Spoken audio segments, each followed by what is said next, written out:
crypto ecosystem. Please join me in welcoming Doruk İşmen, Baki Er, Kaan Uzdoğan, and Turan Ser to the stage. Please give a big round of applause.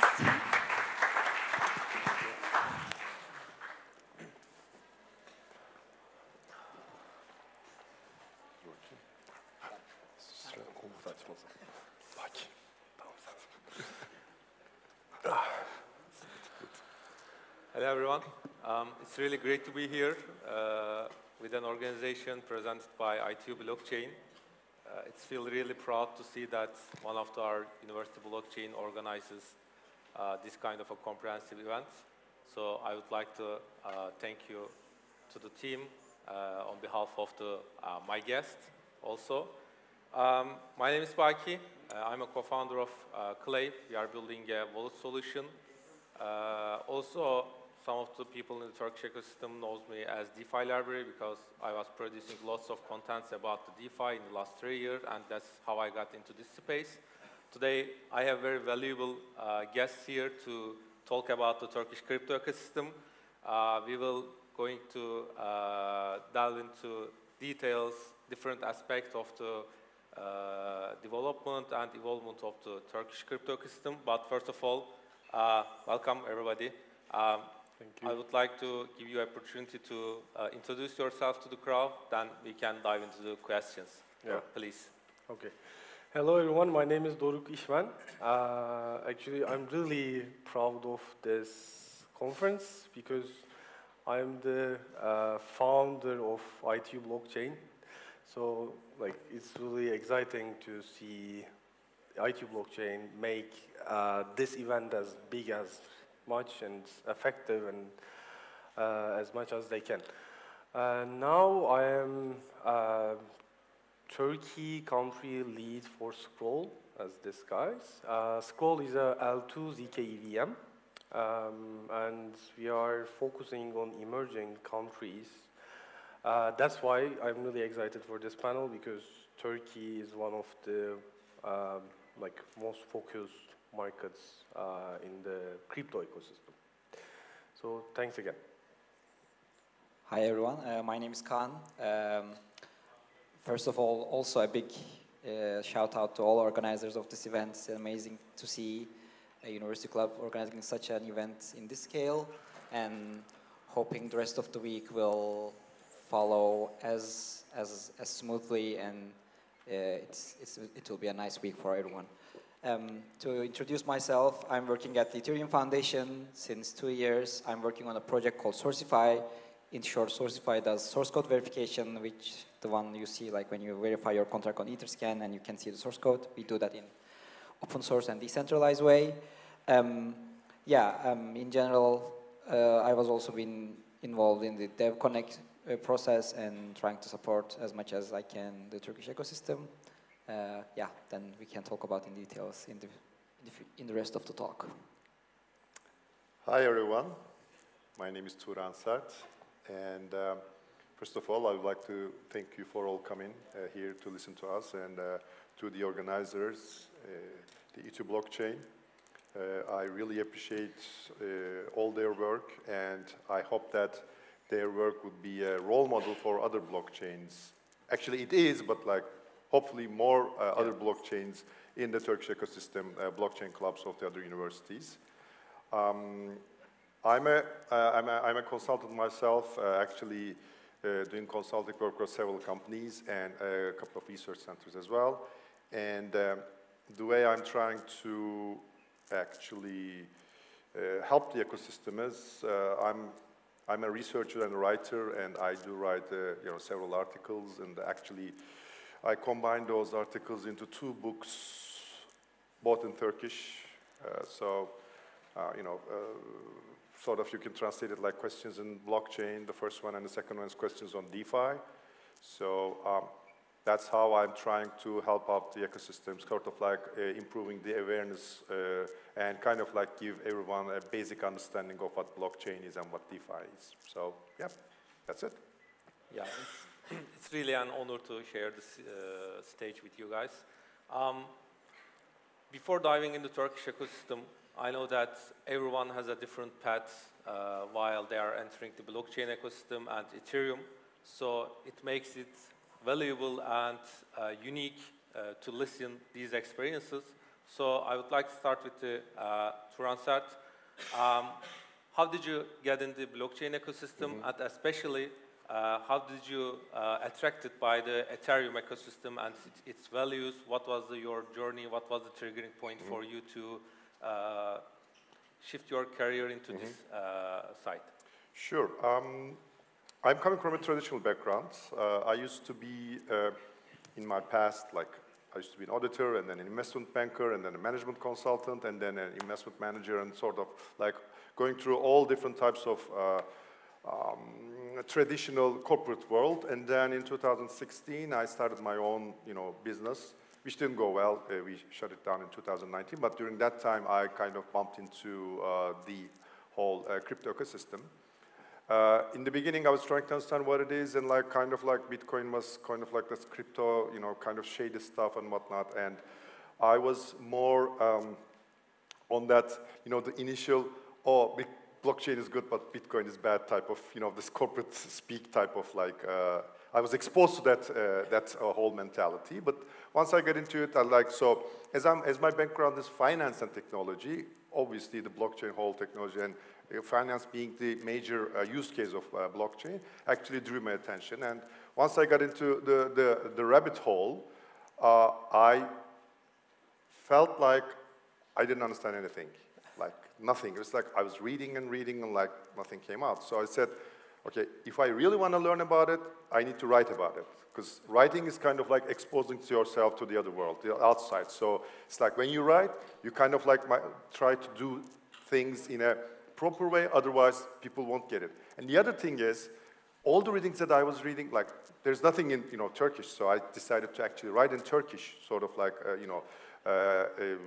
explaining myself to the Turkish community. But the other thing is like all the things that I was reading was like mostly technical, assuming that the reader knows something about blockchain, and I was like kind of like lost. So I started from the very basic, very basic stuff for people like a university student or a professional who has no idea about blockchain, and kind of like trying to understand it. And not from a technical perspective, because I'm not a technical person, I'm from a business perspective. So like talking about use cases and like kind of like using analogies or like from the real life sort of trying to explain it that way. And actually that's a difficult part, because when you start writing basic, you kind of like see the gaps in your arguments better. Because when you switch to the more complex, advanced side, you usually lose the audience, and they don't question you because they don't understand what you're writing. So anyway, so that's how I actually, by writing about this and like publishing posts on Medium, I started the blockchain whole thing. And then one thing led to other. Someone asked me to actually, someone who's trying to build up the ecosystem, actually asked me to put those things into writing, into a book. So that's how I published my book. And then after that, one thing led to other. I got, people reached out to me and asked me if I would be a consultant to them. And that's how I got into the system. I literally, like startups, they do pivot themselves. I pivoted my career. Luckily for you, you're like mostly in the university, so you're in the beginning of the careers. But like for me, it was like after a long time, just pivoting myself to the blockchain. I think that was like 2018 or 2019. And I never regretted even 1 second of it. So I'm really glad that I actually moved to that space. Yeah, it's great. So we can clearly understand that improving yourself, developing yourself in blockchain space and trying to learn stuff, tell people about this, it's very crucial, because still it's a new space, so it's easy to stand against the crowd, so you can get into ecosystem in very well. So you guys, I know that Doruk, you involved lots of growth roles, ecosystem building, including IT blockchain, and Kaan, you are on the developer side. I would like to hear your journey as well. Doruk, you can start, and we can hear from I'm happy to jump, yeah. Yeah, I think I started my crypto 2017, before the like the 2018 bull run. And firstly, I only invested in crypto, and I think that's the whole, everybody's story, right? Like everybody starts with investing, and after that, they understand the future of crypto, and with that vision, they want to build something, or they want to become a different type than investor. So I was the same. I was really similar journey, and after the understanding of crypto is the future and change the whole world, I wanted to have the brightest minds in my site. That's why I found the Turkey's first blockchain club, ITU Blockchain, and with that community we can have the great community, because at those times, like 2018, 2017, there were only traders, and we have really few builders on those times. And with ITU blockchain and with other blockchain clubs, right now we have many different builder community and real projects thanks to those blockchain clubs. And yeah, after I found ITU blockchain, I joined KPMG. Yeah, I'm a corporate guy. That was those times. Sorry about that. You forgot the name? Yeah. Yeah. I wasn't proud of it, but yeah, that's my journey. And after that, I've been in some early stage projects, early stage startups, which is one of it, like 1 lira is a stable coin, Turkish lira pegged stable coin. I was the head of marketing. I started the whole thing from the bottom. And again, after that, I joined Bybit as their market launcher. And after that, I joined DYDX Foundation. But after DYDX decision to become app chain on Cosmos, actually, I like Cosmos. I'm not sure you like it, but I like Cosmos. I like their community, but like those guys, Ethereum guys are amazing, and I always want to be in that space. So I think we should focus on more in Turkey to Ethereum more, I guess. So it's good to be back, and now I'm the country lead for Scroll, which is fully aligned Ethereum. So deeper, the more interested I get. I also have a lot of interest in economics. I actually wanted to maybe study economics. Thankfully, I didn't. I completed my computer science degree. And after my degree and I went to Munich for studying masters in computer science, and I continued doing work there. I did a part-time job in Max Planck Institute on an experimental blockchain. Then finally, after my graduation, I got the position in the EF, and yeah, there we are. What about you? Actually, my story is very aligned with you. I start with curiosity about the DeFi, and like you, I didn't understand anything at first. It was end of the 2019, so I decided to write that. I created the DeFi library newsletter, and it's actually, again, one thing led another. Then I quit my corporate job and now building in the crypto space. So that's why I truly understand your journey and the importance of acting for yourself and the good result that you can get from that. Actually, I want to continue with the Kaan. So you work for Ethereum Foundation, and as Doruk mentioned, there is some values that Ethereum and its community is very careful about. It's like decentralization, trust assumption, accessibility for everyone, and more. How do you think that all of these align with Turkey? Do we need which aspect of the Ethereum? So I'm sure that it might affect your decision to work at Ethereum, because we all got lessons from our own experiences, our own struggles. So how do you see this topic? Yeah, right. So in Ethereum, basically what we are trying to build, in essence, is open source finance and accessible permissionless finance. This also means this is a completely global ecosystem by default, and this also brings access to everyone in the world. In that sense, Turkey, being a developing country, has a big potential here that a lot of people can benefit being part of a global ecosystem, both personally as career opportunities and also institutionally or country-wise, that it's a, let's say in Turkish we say, the train that hasn't been taken off. Like it's still, there's a lot potential here and it's not matured yet, so that if we can start now in a good way, then we can be one of the important players. So in that sense, it's a good field that we should focus on. Yeah, I think that's the main thing. Apart from that, the values, I would say, of Ethereum, like open source, permissionless, decentralization, trustlessness, these are especially things institutionally that we struggle in Turkey, that we need like functioning institutions.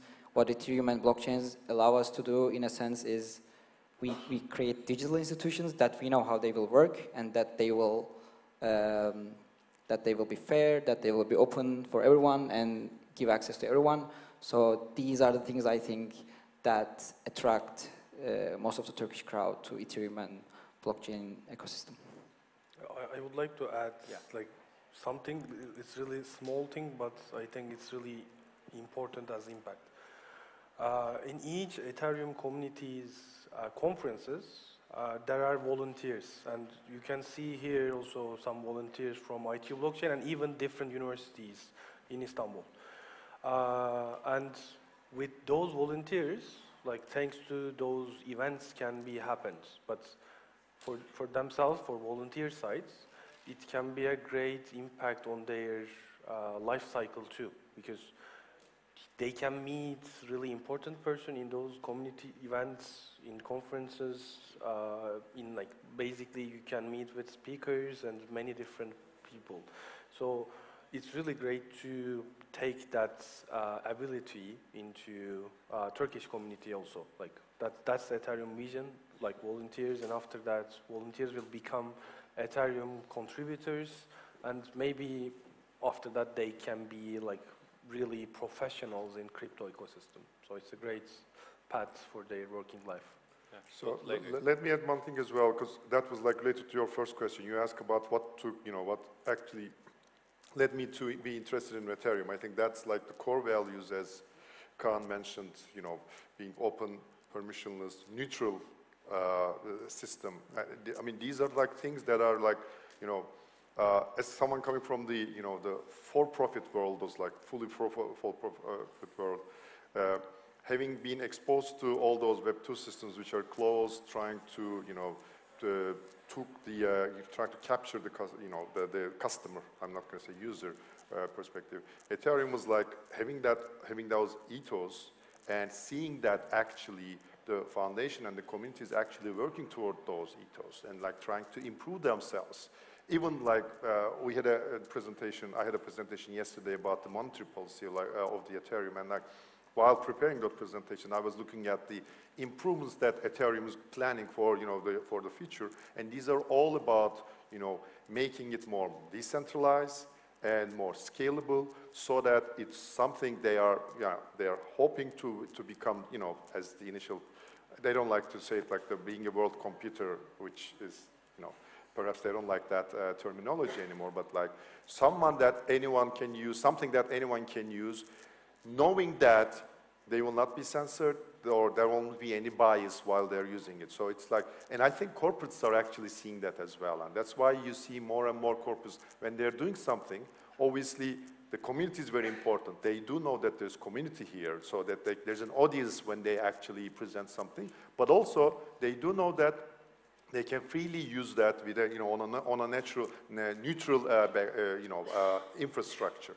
I think that's very important.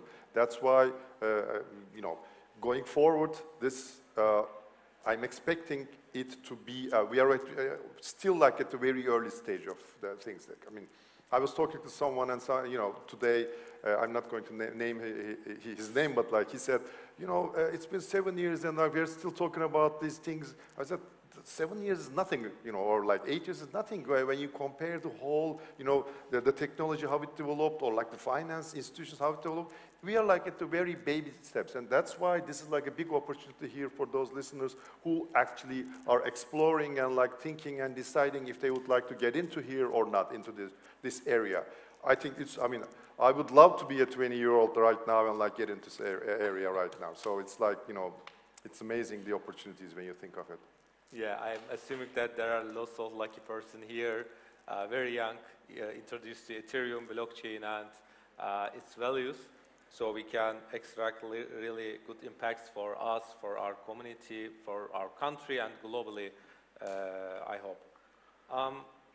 So actually, we all worked together last year to bring DevCon here, but we bring the Devconnect.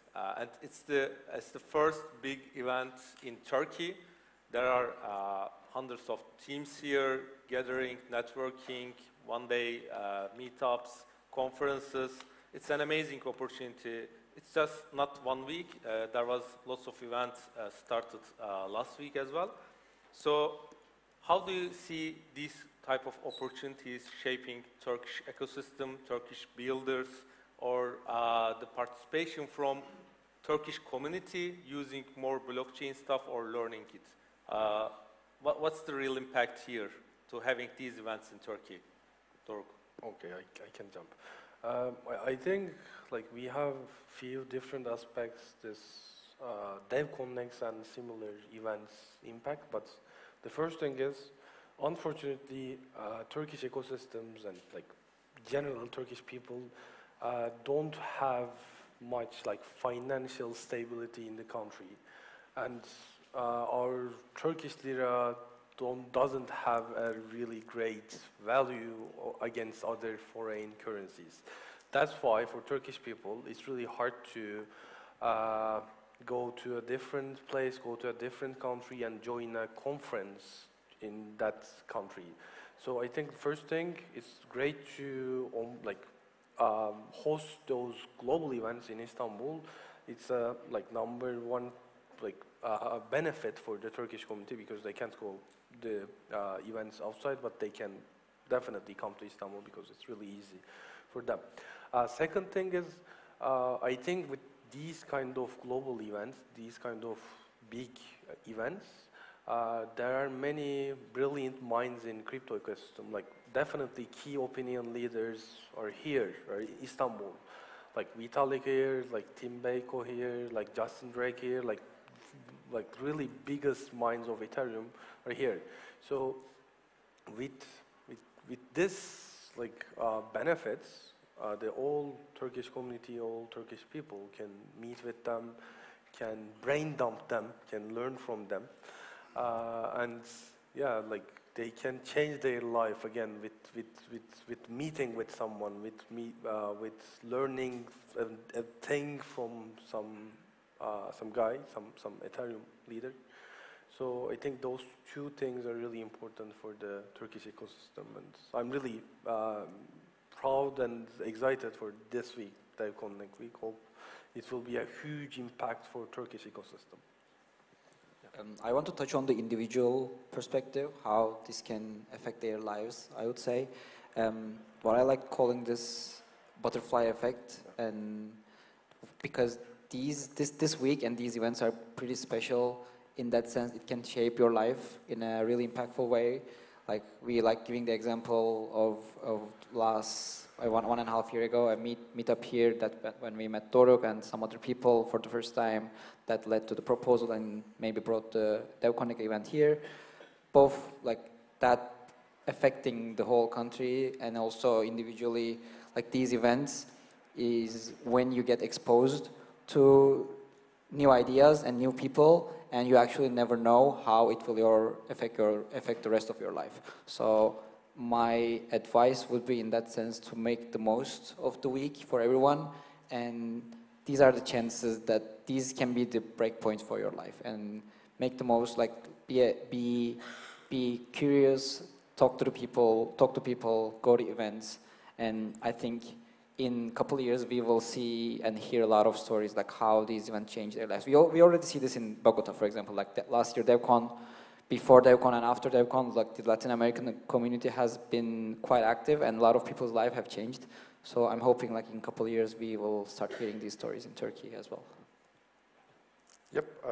Last year, I think it was, you know, Kaan, you made the proposal to the Ethereum foundations, Yeah. right? Yeah, Right after together. Bogota, and then when I was reading it, and then actually I wrote a piece on CoinDesk International about why DevCon should come to Istanbul. And at that time, I was mostly close in touch with Ulaş, Kaan, and Mohammed here, you know, trying to understand it. And actually, while looking at it, so ETH blockchain is obviously the largest blockchain community here, and even, you know, in the past, they have been to a couple of events, international events, and even, you know, global events. I think DevCon, Bogota, and or even before that as well.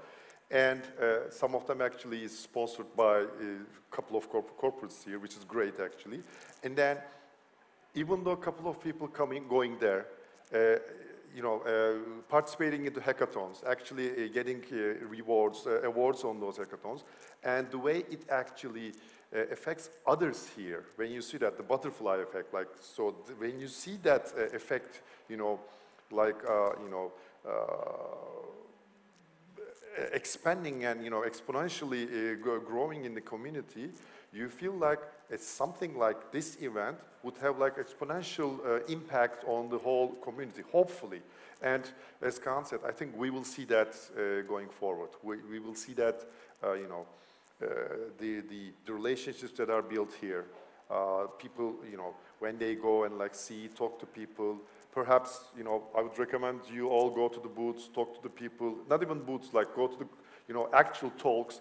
After the talk, just approach the person, the speakers, ask them questions, so that way you will get more exposed. And believe me, do not think that, oh, I don't know anything. So just go and like, if you have any, even if it's a basic question, just ask it. Have the courage to ask it to them, because sometimes easy questions are actually the most difficult to solve.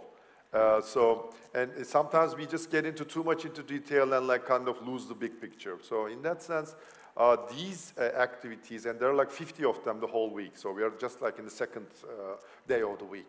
So just go and you know, look around and like talk to people. I think that's the best way to actually benefit from the whole event.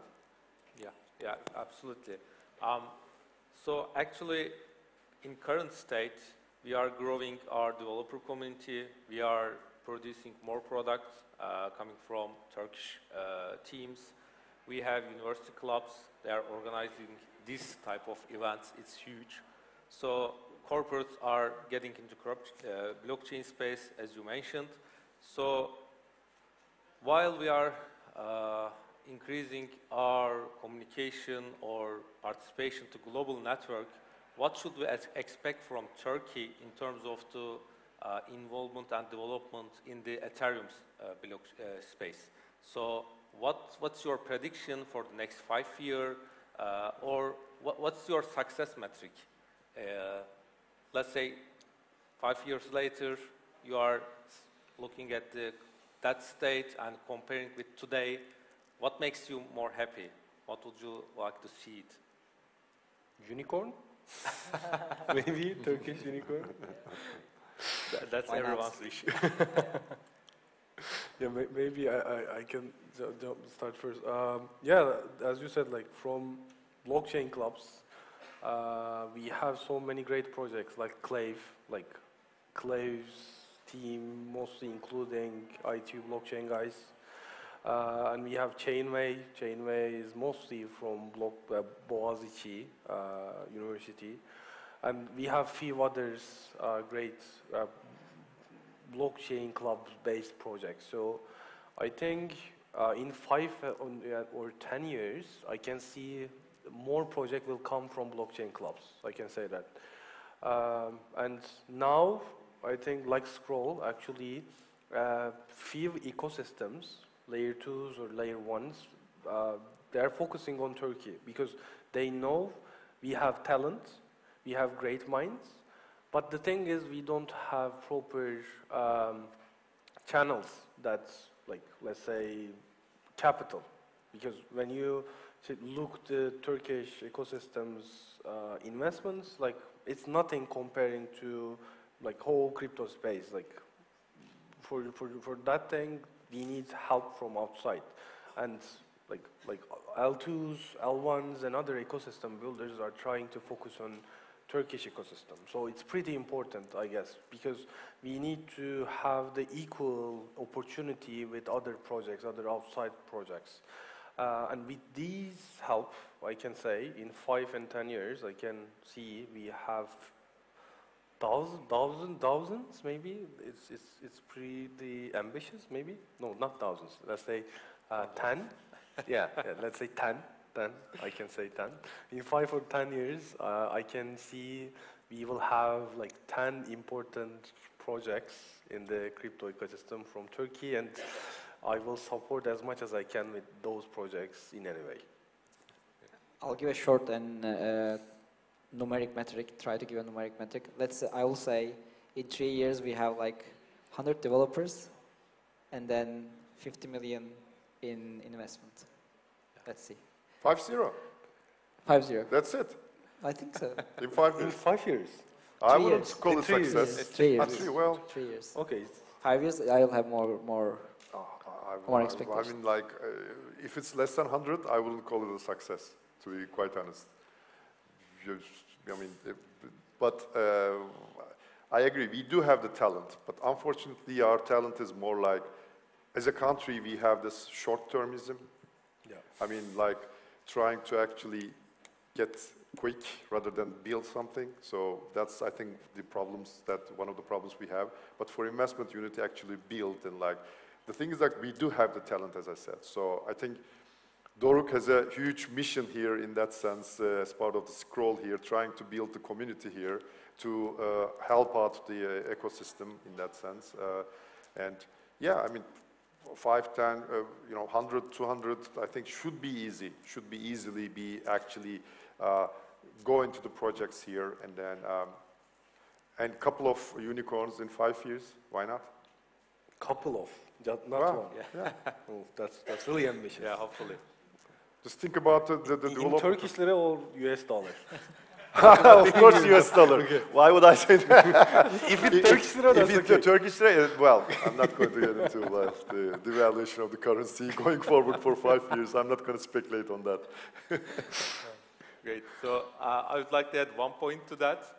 Yes, I agree that we have great talent, and I'm sure that in the 5 years we are going to produce so many good products that will be used globally. And what I hope is actually the adoption of the crypto in Turkey, and in terms of the regulation, we need to somehow support the crypto in our daily lives, because it makes it so many things easier. And if we can start use it in our daily lives, then we can see the real problems, so that we can give these talents to problems to solve.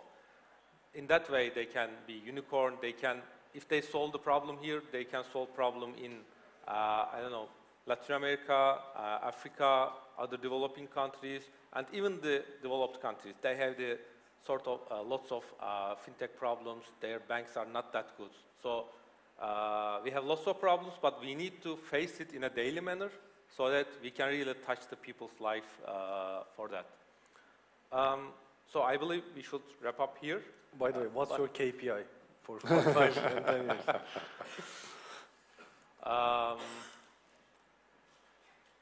I really wish that we have at least 10 teams working globally. Okay. But my one wish is to the government to allow crypto payments in Turkey. So I don't have any KPI, but I can say that, let's say, 50 billion transaction volume yearly in Ethereum after 5 years.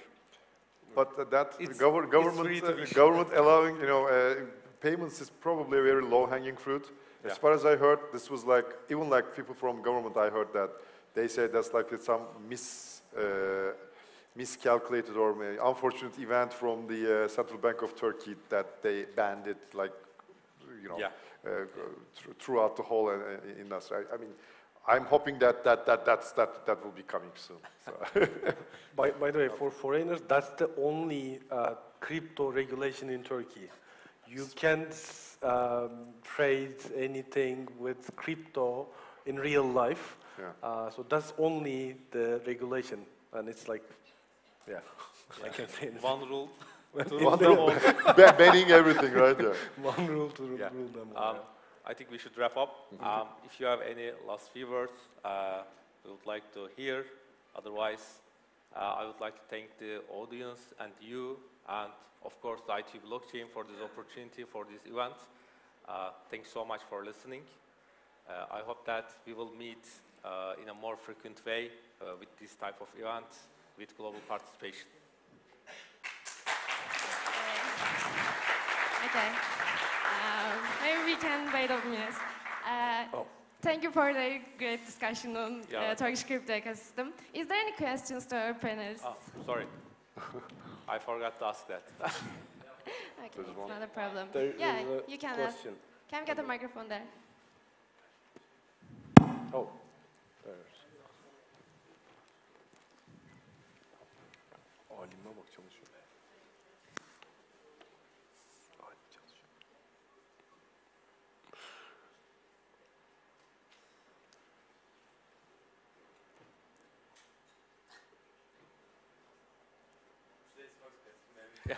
Really? Technical problem. Okay, I think we have one more in the backside. Maybe we can take that. Yeah. I think Well, blockchain so- will help also this issue. Awesome. Oh. So, Transaction success. thank you so much for the presentation. It was wonderful.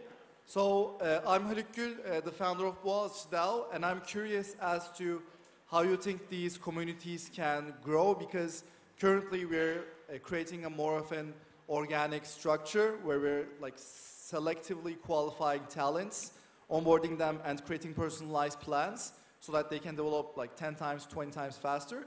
So I'm curious as to how you think this can be grown in a more professional manner. How can we potentially, like, let's say, get partnerships? I'm curious as to how E2 Blockchain, and shout out to the whole team of this great organization.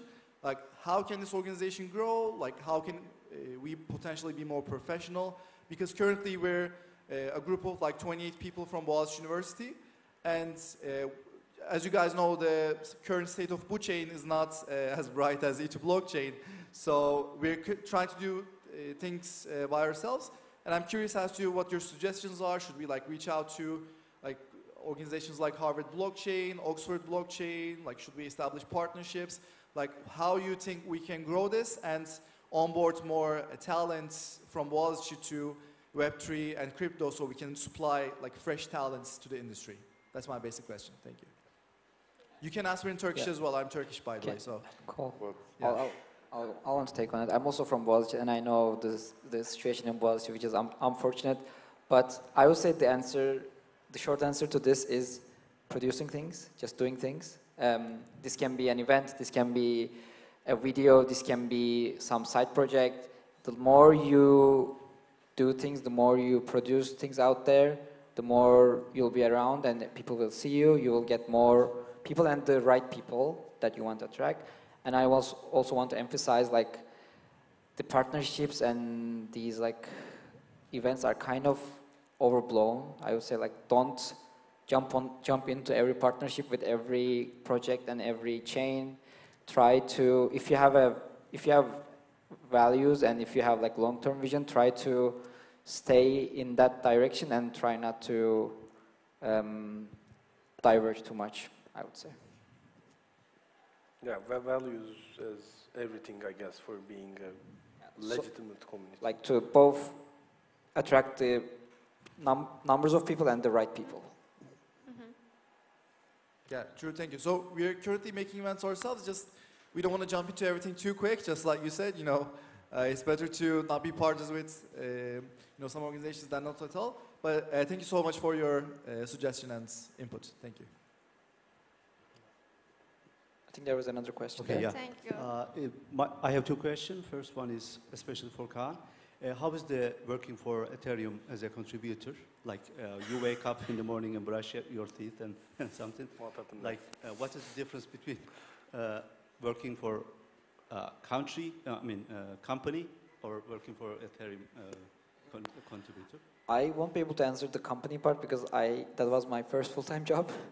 But in general, working at EF is really different from what I can tell from a traditional company or institution, because in EF we have a lot of autonomy. Like I'm the head of Sourcify project, and I have almost all the decisions about my project. Like there is no there is no hierarchy that I have to report regularly, or like usually it's me and my teammate that are making decisions, and the teams are really like islands. Like everyone does their own thing in their own scope, and every now and then we get together, but those are usually just get-togethers and nothing like in a corporate way. It's quite flat, quite autonomous, and a really different organization.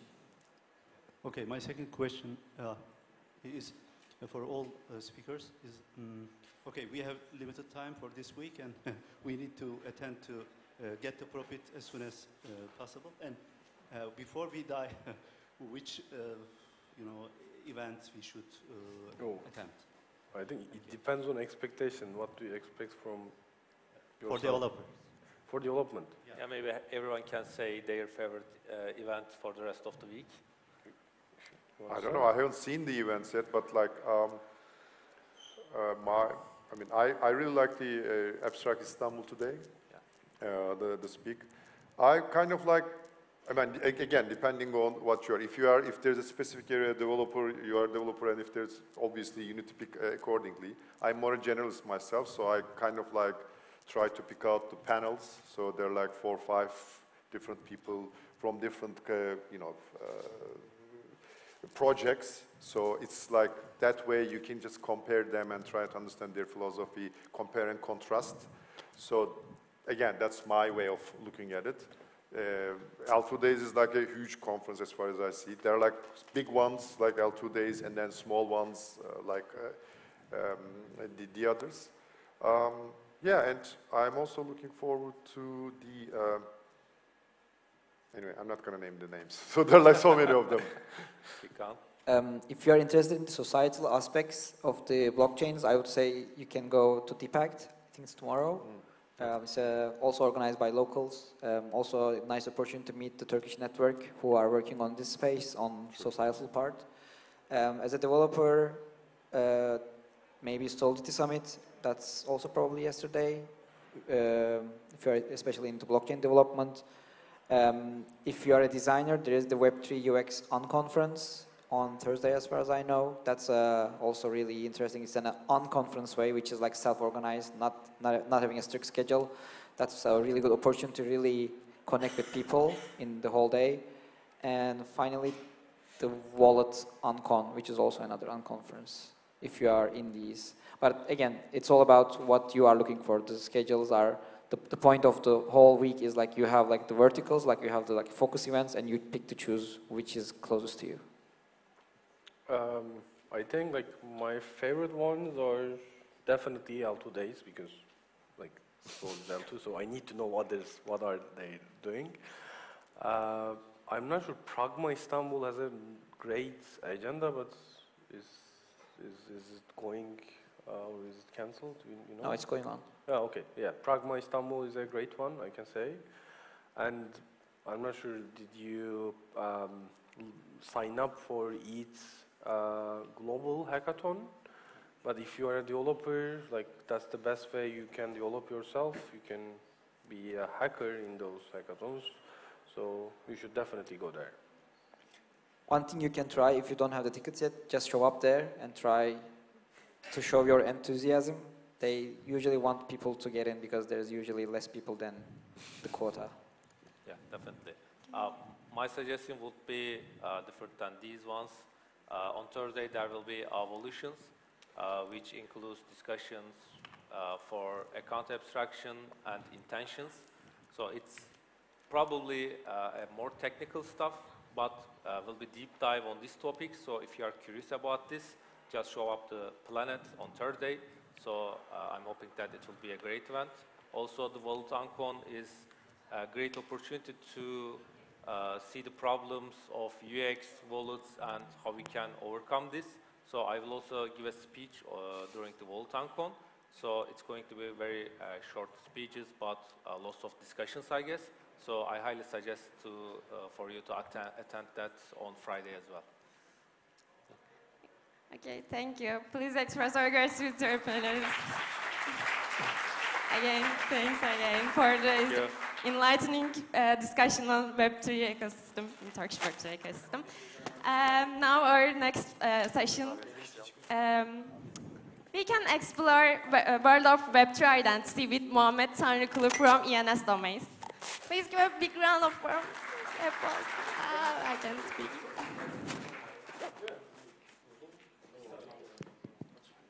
So. It will take a couple seconds. Okay.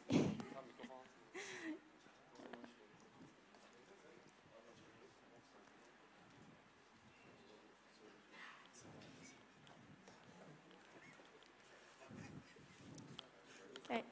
Come.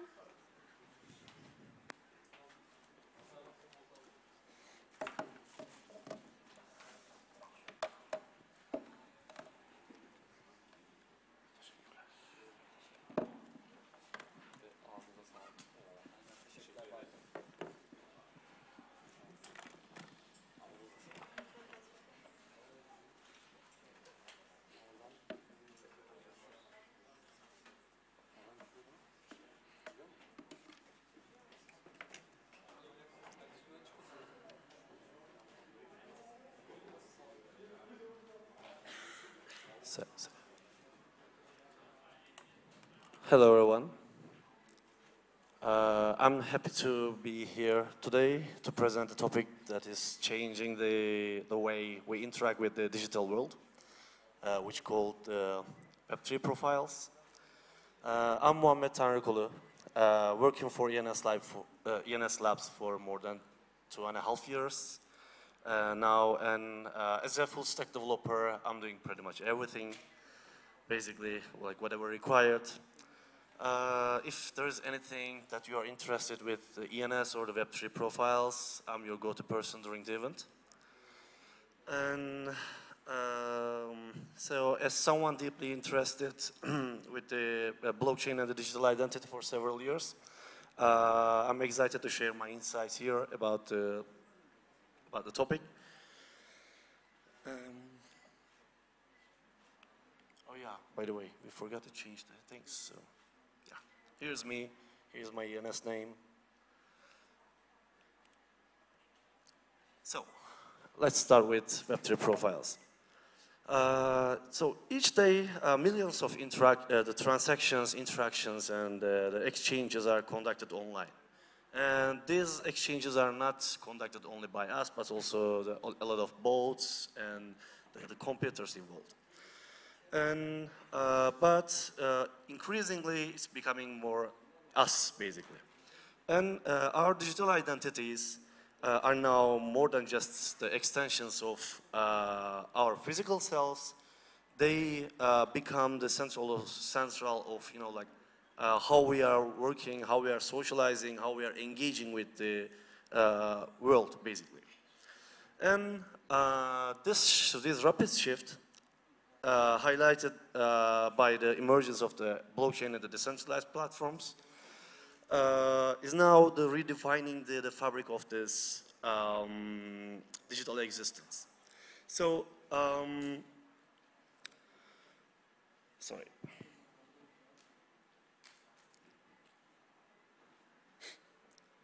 So today, as we delve into the world of the Web3 and the transformative role of the Ethereum name service, we are not just exploring a technological evolution. We are uncovering a fundamental change in a way, the very nature of our digital selves, basically. For those who may not be familiar with the ENS, the Ethereum name service is a decentralized domain naming system built on top of Ethereum. And it's a key component of the Web3 ecosystem, which represents the next generation of the internet. This new internet, often called the Web3 world, basically, is a decentralized and open network and powered by the blockchain technology and also the distributed technologies. So, but what are these, you know, like the Web3 profiles, and what is the Web3 world, and how do they work, and why are they important, and how does ENS plays a role into that? These are the questions today we'll be exploring. And I don't know, like, how many of you remember all these early times of internet? So, yeah, probably all people definitely know, like, what I'm talking about. So, in the beginning, we had the forums, only the emails, the FTPs to reach out to the files, and, you know, like, this kind of things. And the message, like, first primitive version of the messengers and everything. So, our digital identity on that time were super straightforward. It was just, you know, like the functional and simply a way to, you know, log into a, you know, like the services, and they were often anonymous. And with the rise of the social media, our digital footprints are expanded. So the platforms like Facebook, Twitter, LinkedIn transformed our digital identities into the more dynamic and the interconnected representations of our real world selves, basically. So instead of the identity becoming, you know, like our extension, it's actually started to become us. However, this era of digital identity has been marked by decentralization on many occasions. Our data controlled by this, you know, like handful of the corporations, that raised the significant privacy concerns and the vulnerability to the data breaches, basically. And I don't know if you know about one of the current events, that's the Cambridge Analytica. So basically in that event, or the breach, like over 87 million user data got breached, and this data used for the political advancements, basically, or like tricks, let's say. And in this landscape, we the users have had little control or ownership over our digital selves. So our identity is bound to the terms and policies of the platforms. We're never truly ours, basically. So it's the part of when you are using a service, there are like a bunch of terms and conditions that we never read, or just we claim that we read all the time. And these are basically like putting us in a position that whenever we share our data, is not our data anymore. And these data are used by these corporations to derive the data about you, to create a user persona or the profile about you. And now this is used sometimes for you, sometimes against you. So like the personalized advertisements is one of the example, or this data breach is one of the example. And now we are at the brink of a new era era with the Web3, where the principles of the decentralization, the blockchain technology, and the cryptographic security are rewriting the rules of our digital identity. So, understanding the Web3 profiles. So, as we navigate the digital world, we are always using our identities. So, our identity plays an important role. In traditional web, or Web 2, the identities are like pretty scattered. You know, like we don't have any, you know, just only one identity, but like, you know, we have an account in Facebook, or another one in LinkedIn, another one in Twitter, and we are just sharing about what they are requiring from us. And so, with the Web3 profiles, we aim to change this. In the Web3 space, your profile serves as your digital identity, but with a key difference. You own and control your data. And an identity, of course, not a third-party platform.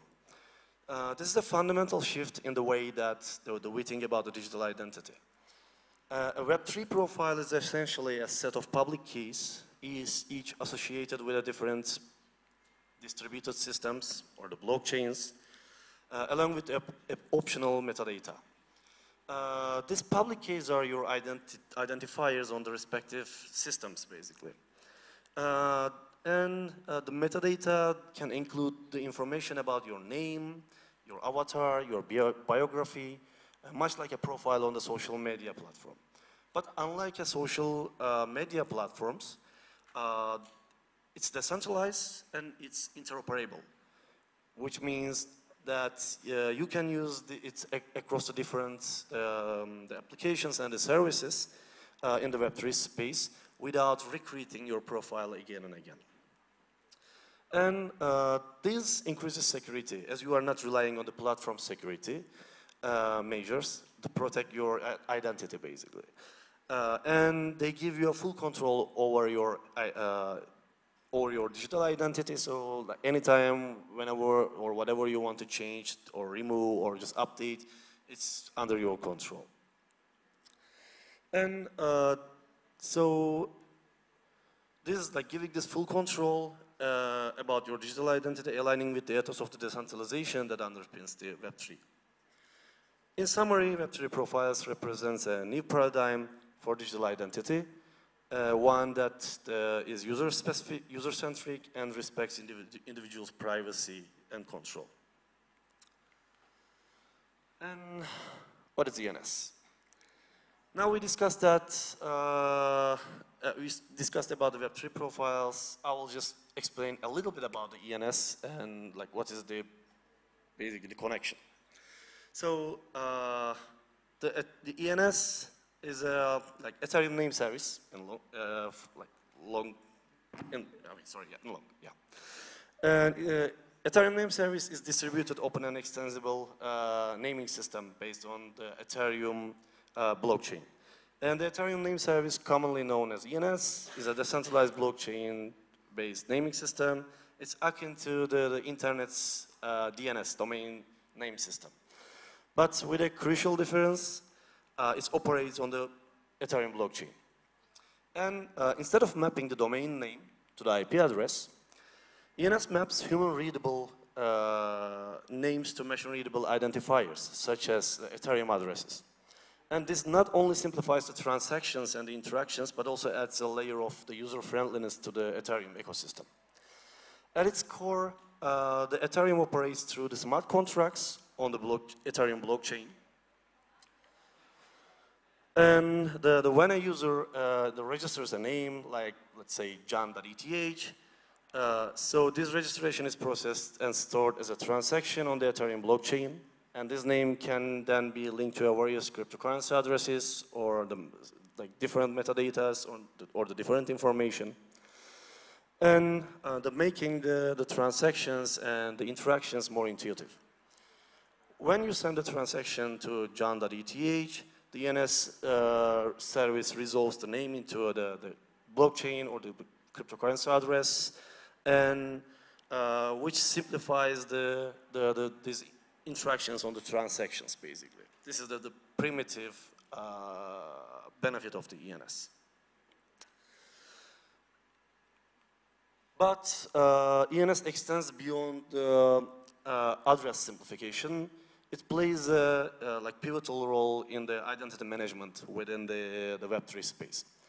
As ENS name can act as a digital identity, the representing a user across various decentralized applications is like, when I was talking about the Web3 identity and the ENS, so there was one little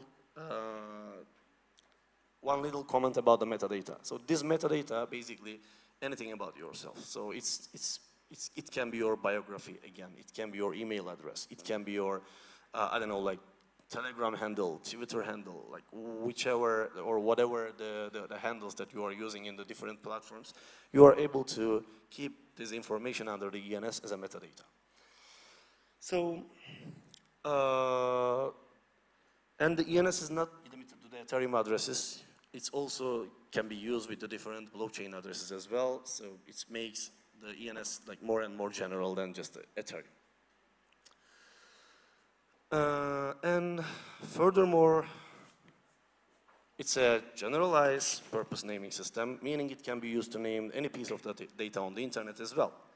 This includes IPFS hashes, Swarm or RVF hashes. These are all the decentralized storages. And the other blockchain addresses, as I mentioned. And this versatility made ENS as a powerful tool in the Web3 space. So, another hand use case, you see here that basically the ENS can just act like a DNS if you have your website uploaded into a decentralized storage, and you can just pin your content hash under the ENS, and any browser that's supporting the ENS resolution can basically resolve your decentralized website, and you can have the decentralized website which is censorship resistant. And there is also signing with Ethereum open standard if you haven't heard about it. It's basically the part of EIP called EIP called EIP 4361, which is a Web3 alternative of social logins. So in a sense, the ENS is a key building blocks for the decentralized web. It simplifies the interactions with the Ethereum addresses, supports Web3 profiles, and constantly being improved with the new features and integrations. Looking at the potential of ENS in shaping the future of the digital interactions and identity management is immense. And the Web3 space continues to evolve. ENS stands as critical components in its infrastructure, paving the way for a more user-centric and decentralized digital world. And the ENS represents a significant leap forward from the Web 2 identity systems. In Web 2, our digital identities were fragmented across the platforms, owned and managed by the centralized entities. ENS, on the other hand, is decentralized. It's just managed with smart contracts, and it consolidates this identity into singular user-owned entity within the Ethereum ecosystem, basically. And it enhanced the security and privacy, addressing the vulnerabilities of inherent in centralized systems by leveraging the blockchain technology. It ensures that the identities are tamper-proof and they're resistant to censorship. So, giving users a full control over the digital identities, basically. And with ENS, the focus shifts to a user-centric approach. Users are no longer just the passive participants in the digital world, but active owners of the digital identities, capable of managing and leveraging these identities across multiple platforms without relying on centralized authorities. So you have, this is the official manager of the ENS app, and you can just upload or just update any of your information, and then this information will be stored in the blockchain. It's not some central tool, so any client can actually help you to update this information, and then whichever application implementing the ENS in the contract level can retrieve this information without asking anything to the ENS, because the ENS is not keeping anything about you. So it's all on the blockchain, and it's based on your permission.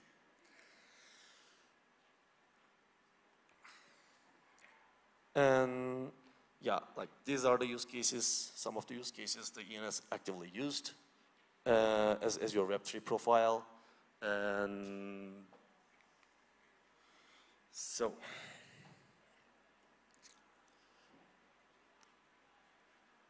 ultimately, the evolution of the Web3 identities like ENS is more than a technological revolution. It's a societal shift towards a more decentralized, secure, and user-empowered digital world. As these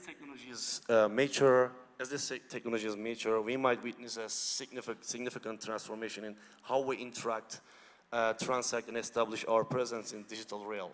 So these identities can change basically how we are using the internet and also how we start to behave, because now we are not giving our data outside to be, to be profited, but we are basically managing everything for ourselves. And at the edge of this thrilling digital revolution, we should wonder how will our digital interactions change, and how will the cutting-edge technologies like ENS redefine our online identities and presence and existence in the upcoming years. Thank you so much.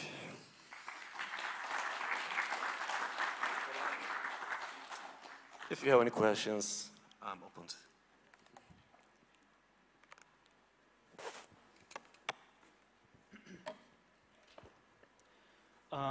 Okay, yeah, sorry if I missed this, but I think when you buy your domain name, it's like renting, similar to Web2 world, right? You mentioned it. So, I guess so. Like currently, there are of course some UX differences because the limitations of the blockchain, that we have to use the wallet and the wallet needs to interact with the application. But what we are experimenting in ENS basically, we are trying to improve this UX so the people will feel more like, like especially the Web2 commerce will feel that they are not that, like they are familiar with all the terms that what they see. Because one of the biggest problem in front of us, not only ENS but the whole blockchain world actually, as a tech savvies, we somehow know all these technologies and we are getting adapted. But there are people out there that they have no idea about the blockchain, about the wallet, about the, like addresses. So this is all so foreigner for them. So yeah, these are the limitations of the blockchain, but we are hardly working on it. So, yeah, I was going to ask that actually. My question is, what happens on chain when your time expires?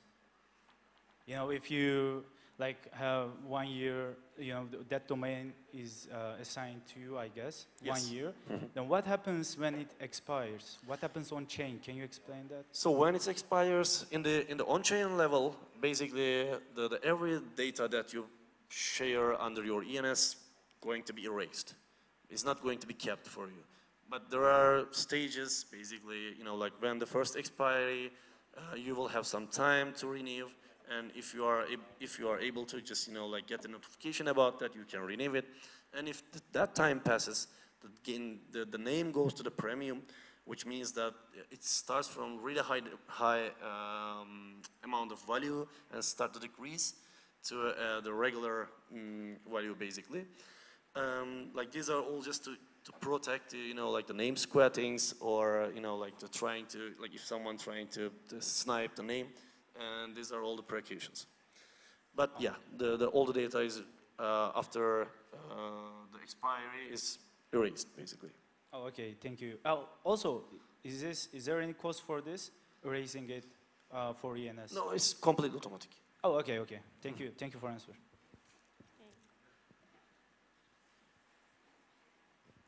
Hello, my name is Song Ping. I come from China.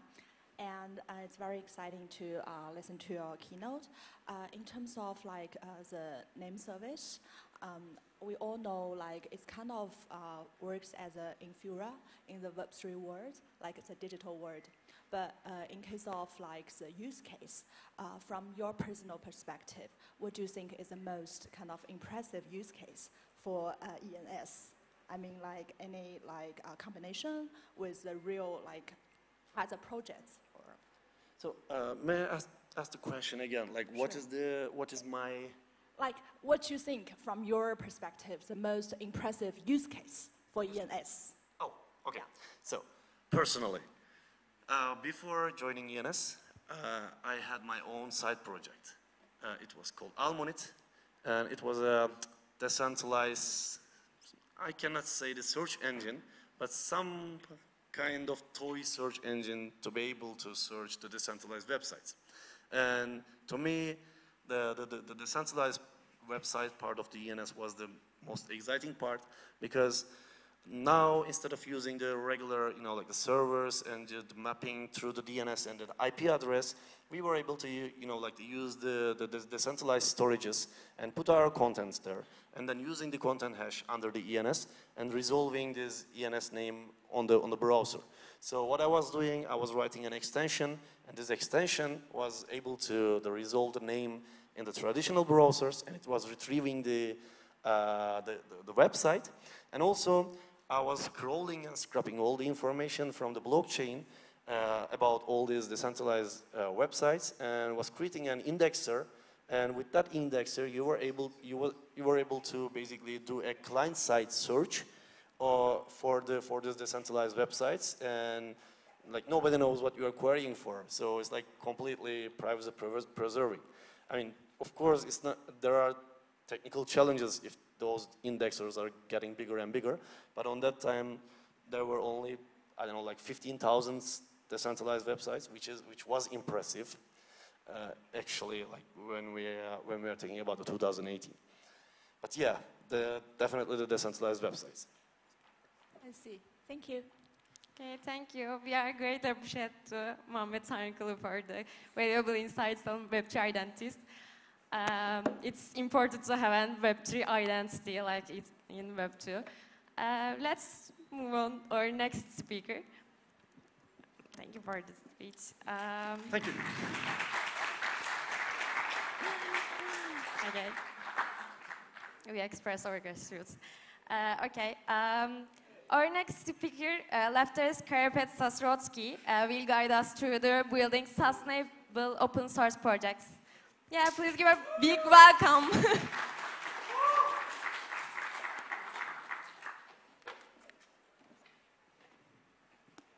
Hey, all welcome.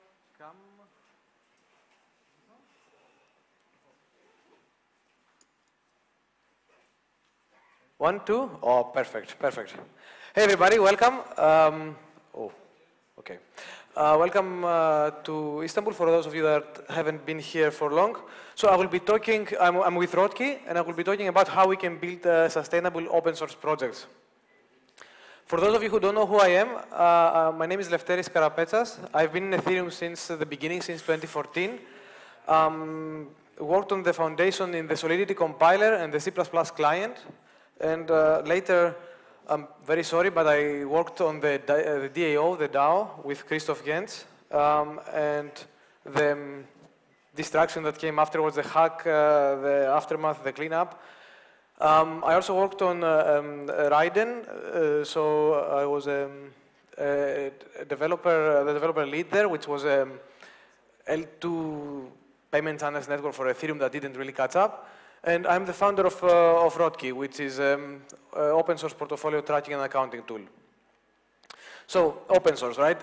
This is a word that makes everyone's mouth fill with pride, with joy. It's something that gives people hope.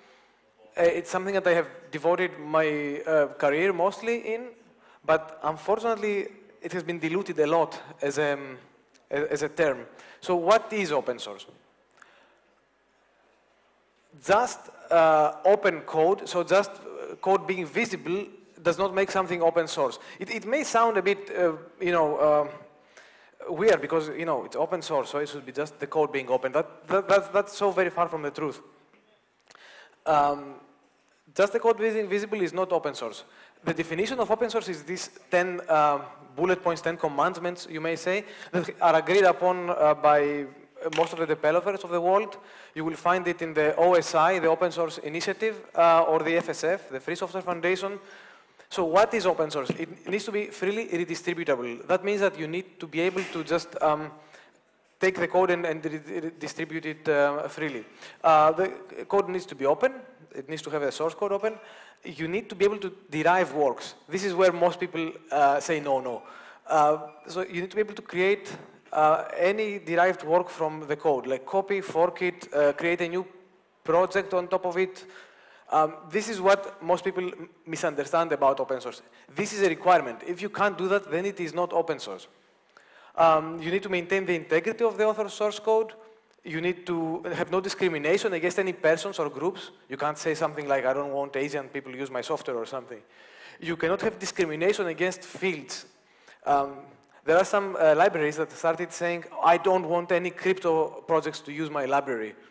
I'm sorry, my dude, but your library is under an open source license, and that means that it cannot require any such thing. The license needs to be distributed along with the project. It must not be specific to a product, so I cannot make open source software and say only the Rotki product can use this. It's not open source then.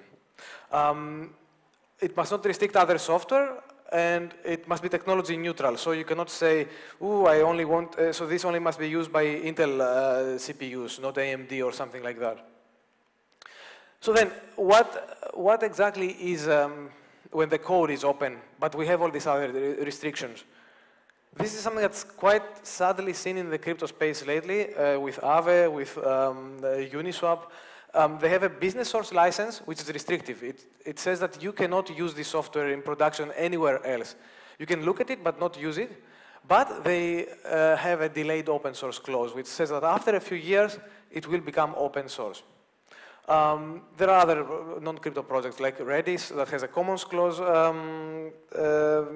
license that is not open source, MongoDB that has the SSPL, and so on and so forth. So, but then, Lefteris, you'll ask me, why are you building open source? Why would anybody build open source? Why would you just give something out to the world like that? Therein lies the beauty of open source. You create something, and you give it out freely without any restrictions. It sounds crazy, right? But yet, there is the beauty of it. You're creating something that will last, will probably outlast you, and you're giving it out freely to the world. So why do that? There are many reasons. You are encouraging community involvement a lot by doing open source. As an example, I built the Emacs editor Solidity mode, and when I was writing a lot of Solidity code, I don't do that anymore, and as such, I stopped maintaining it. It needed maintenance though. People used it. So at some point, 2 new people came up as maintainers and asked me to just pick it up, and I let them. And it lives on without me doing anything. This is how open source community involvement can help projects. Of course, open source is all about transparency. This is something really, really amazing about the term. So you can really verify that whatever someone says about their project is actually indeed true. Exactly because of all these features, open source software tend to be reliable, have high quality, and be flexible. Of course, if you just take a small project and make it open source, it will not automatically inherit these properties, but big projects that have users and are open source, they tend to become reliable and be highly flexible just because of the nature of too many eyes, of many eyes working on them. Open source attracts talent. So by creating this thing and giving it out to the world, and everybody saying, okay, what does this project need? What does Go Ethereum need? Is there something that I can do? What does Rotki need? Is there any PR that I can do? You go, you create features, you create patches, you create new stuff on an open source code, and then later you can go and flex to others and say, okay, you see this feature in Go Ethereum, I made it. You see this feature in Rotki, I made it. And potential future employers also look at this. I can tell you because I have a company that has the open source team behind Rotki, and I'm hiring people, and the first thing that I will ask is, show me what you have contributed to open source. Another big advantage is that there is no, by design, there is no vendor lock-in in open source. There is no walled gardens. Money. Okay, so how do you make money with open source? That is a very big problem. Why? Because you make this, you give it freely to the world, and then you say, just take it. So how do you make money? Most companies are VC funded right now. If you go and talk to a VC and you tell them, you know, I am creating this open source project, and then he will ask you, what is your moat? What can I capture? What you're creating is basically the total opposite of what a VC would look for in a project. It's nobody's intellectual property. you can't really sell the software as it is, as just as software, because everybody can copy it. You can't hide anything in the code, like API keys or anything like that, because of the full transparency. Our sector has started, the crypto field has started introducing ways to fund open source, and later started renaming it a bit to include other stuff under the umbrella of public goods. Public goods is a very nice thing, but what the heck is public goods? So the definition says that it's something that is non-excludable and non-rivalrous. Big words, I don't know what that means. English is not my first language. So imagine something like the fresh air or the park, something that everybody can access, and there is no limitation at all whatsoever in them accessing this. This is a public good.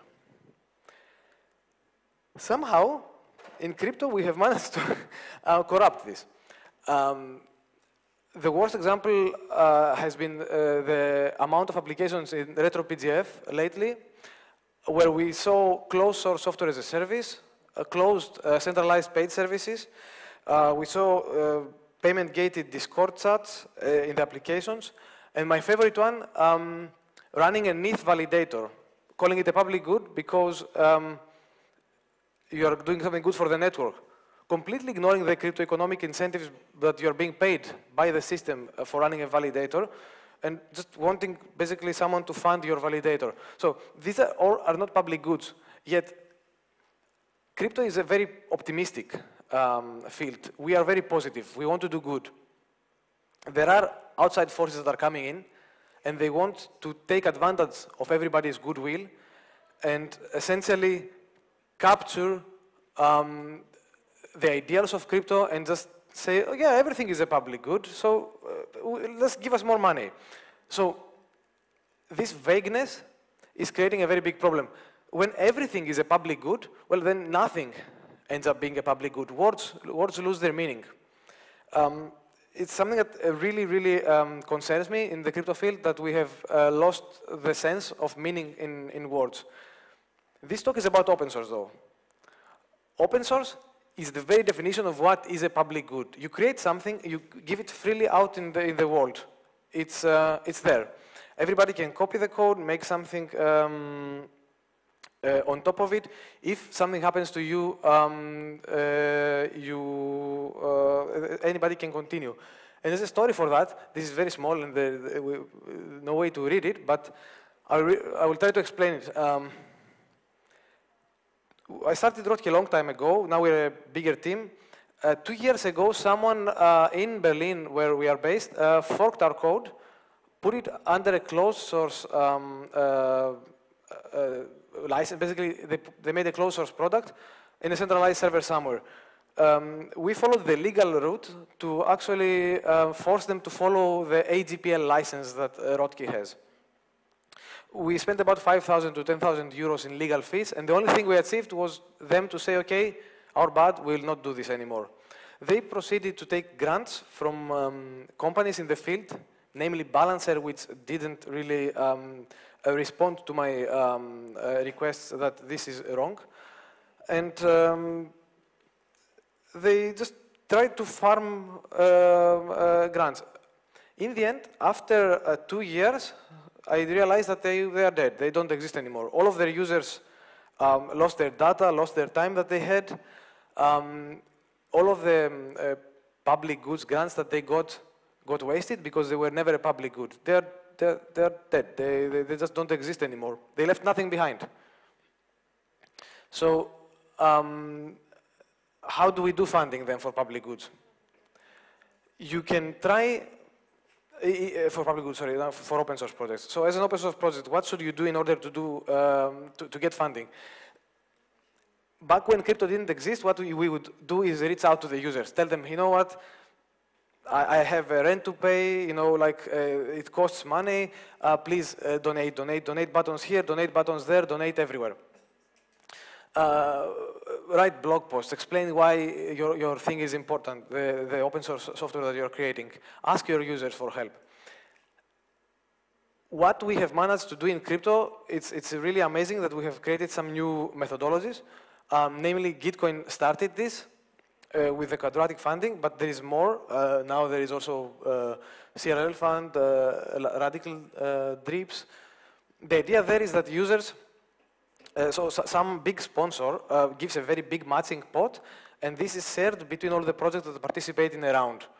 The users who vote by donating, they also vote where does the big matching pot go. This is a very interesting way of funding open source projects. There are also other platforms like retroactive public goods funding from Optimism. Optimism is an L2 chain that basically gives you, it takes the sequencer fees, and a part of this sequencer fees, so the fees for running the network, are going to public goods. They have a very beautiful system, the retro public goods funding, that allows you to apply, and you are being rewarded for past work. And Octant, probably the logo is not visible, it's something that used to be Golem, for those that may remember them. They gathered a huge ETH treasury. They don't know what to do with it anymore, and they said, we want to do good. So they started staking it, and people who hold GLM are essentially deciding to lock it. And what do they do with it? Yeah, they decide either to send the stake to themselves, so take the money, or give it to public goods. And most of them are giving it to public goods. This is why this was created.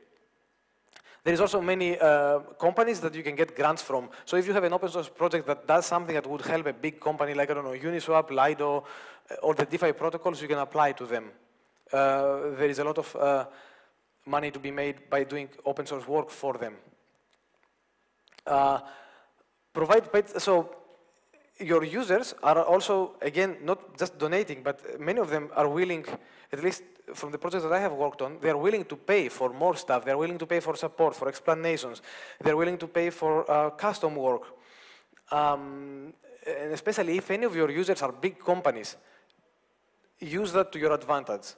You can sign SLAs with companies that you give them specific support. You can get, you can make custom parts of your software just for them. Big companies are willing to pay. Expenses as a part of an open source project is something that is pretty close to my heart, because I have had a lot of discussions. Now, I don't know if it's visible, but this is the meme about want a dragon, be realistic. What do I want? I want to be a rich open source developer. Okay, what color do you want your dragon to be then? Please be realistic. So you are not going to become rich by developing open source. If making a lot of money is what your goal is, you probably should do something different. But what you can do is create sustainable software, have a sustainable salary, and build something that will last. It's a lot more fun and rewarding than any other job I have ever had. I have worked in big companies, I've worked in Oracle, I have worked in the grinding of hating your life, hating your job. It's not worth it. Creating something that will outlast you is worth anything in the world. If you have a team, so if it's no longer just a solo project and you have a team, be honest with your team about the vision, about what it is that you want to do, but also explain to the team, because some people may have requests like, I want a salary like the Silicon Valley developers get. Explain to them that this is not sustainable. Explain the cycle of the vicious VC cycle, which is basically just bring up a new company, give them, I don't know, 200K, 150K per year. The company is dead in 6 months. 99% of the companies are dying in 6 months, then another company, then another company. This is short-sighted, this is unsustainable. We should build and think years down the line. We shouldn't think of, oh, let's just grab as much as we can and then just let the project die. My belly is full. This is not the way to think about open source. And yeah, make it fun. It should be rewarding. This is a very rewarding job. It's something that is like bringing a smile, should bring a smile to your face every day. If that's not happening, then you are not doing it correctly. At the end, I would like to talk about Rotki, which is an example of such a software that my team and I are developing. It's an open source and local first software, so it runs on your computer, like very traditional software. It's a portfolio management, tracking, and accounting tool. It can do tracking for all of the EVM chains, Bitcoin, other chains, so generally crypto, and some traditional finance, like your banks, your stocks, etc. And it's privacy preserving. All of the data is local, so the idea is to preserve the privacy of the user. I started in 2017 as a hobby project. I just wanted to do my taxes in crypto. I just needed a CLI. I made a command line tool in Python. Nothing else existed. There were some centralized services that I didn't dare to use. People ask me, how the heck are you still doing this thing? Like, seriously, how are you still alive? It doesn't show, but here it says that by striving to be sustainable. So the idea is sustainability. Just build for years to come, plan for years ahead. The funding was initially invested by me. I have been in the field for a long time. I could afford it. Donations by many happy users and community. I'm humbled by the community that we have gathered around Rotki. You guys have been amazing to us. Everything. We have touched Gitcoin grants, Optimism, Retro, PGF, Moloch DAO, now Octant. And we've done implementation grant agreements with many companies. And we have also a product on top of the open source code that gives us a revenue from premium subscriptions that unlocks some extra limits and what else? Some extra features. But we have a huge, so the idea of success is to create something that people want and value. So create a community. We have a useful product and then we encourage others to contribute. This is just some screenshots of our contributors. People contribute because they like the product and they just want to add something new. They want to solve their own problems in the product. So they start committing. You need to create modular code and docs that are welcoming for new contributors. This is something that I'm saying now as an advice to myself also, because we are trying, but it's not that great yet. You need to put a lot of hard work. Open source is not about just, hitting a card at 9 a.m. in the morning and then hitting out at 6. You need to have passion. You need to love this. It's more than 6 years of work, 14,000 commits, 98 releases, and 125 different code contributors that have made Rotki into what it is right now. I guess I must be running out of time. So I would just like to end with a call to action. Use open source software and build open source software. Just think in the long term. Don't think just about the next 6 months or the next weeks. We are hiring in Rotki, and we also welcome open source contributors. So if you want to delve into our code, and if you like what you hear here, please then check out our GitHub repository. I think the link should be in this QR. If not, rotki.com, and you will see it. Spread the word about us. We are a small project. We don't have any marketing department. We have nothing. Yep. You guys are our marketing. So if you like what you hear, please talk about us. 1 minute. And donate if you would like to, if you like what we're doing, and buy a premium subscription from Rotki. Okay, that's fine. Okay, that's okay. Okay, that's all. It's gonna fall. Okay. Is there any question? Okay, I think that's no. Thank you to Lefters for the great talk about building a sustainable open source projects. Thank you.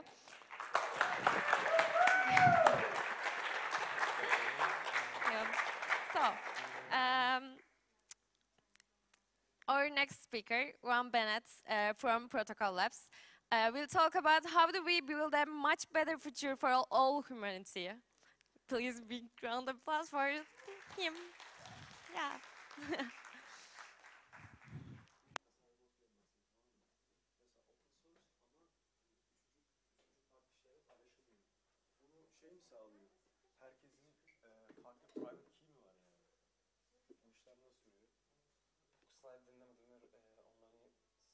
Engine Corp.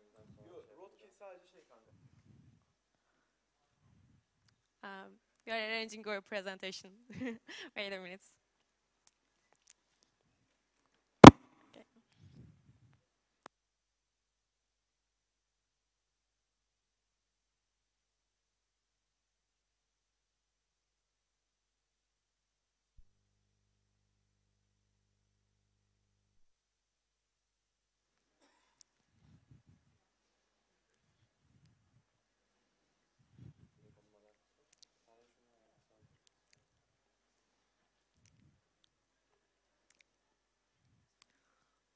maybe we can talk about how it's going to events.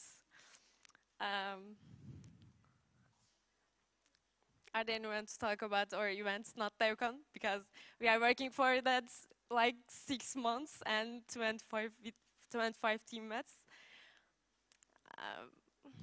I hope.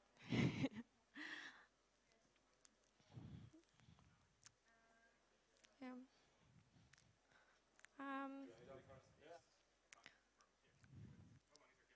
Okay.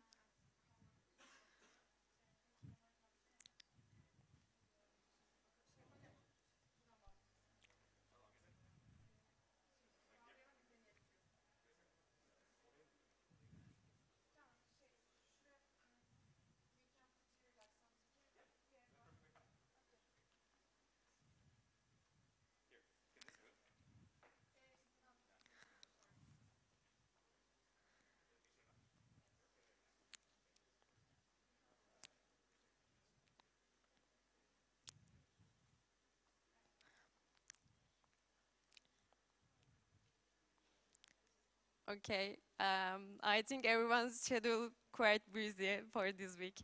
Instead, Devconnect. I'm so happy to hear that. So, I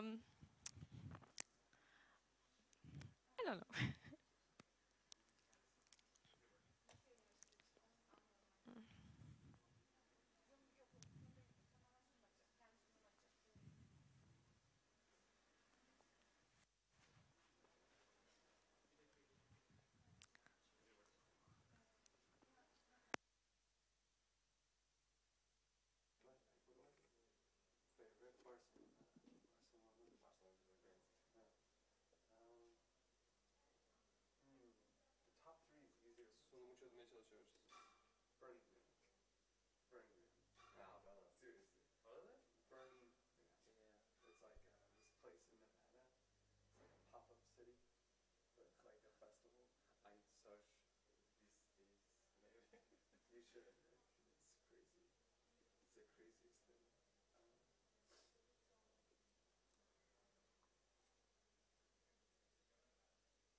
I can ask a question. Right now, how many people in there have a ENS? Oh, it's a great number. Yeah, we just learned that it's important to have a Web3 identity because how we exist in Web3 with ENS. So how do you feel about Ethereum? Because we are here about talking about the values of Ethereum and why do we here still be here in Web3?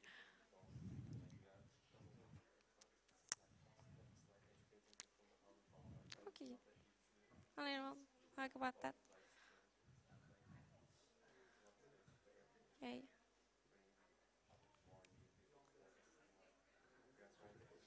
Okay.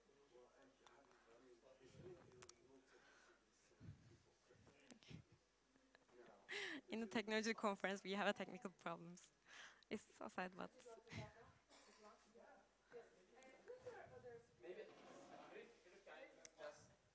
Yeah, I will put the mic. Hey, Sky around? Sky, come on down. You're the next contestant on the notDEVCON.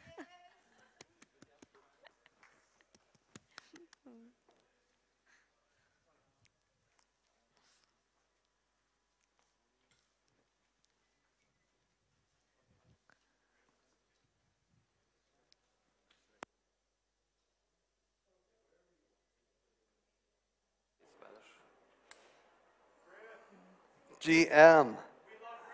Aww, you guys are so sweet. You're so sweet.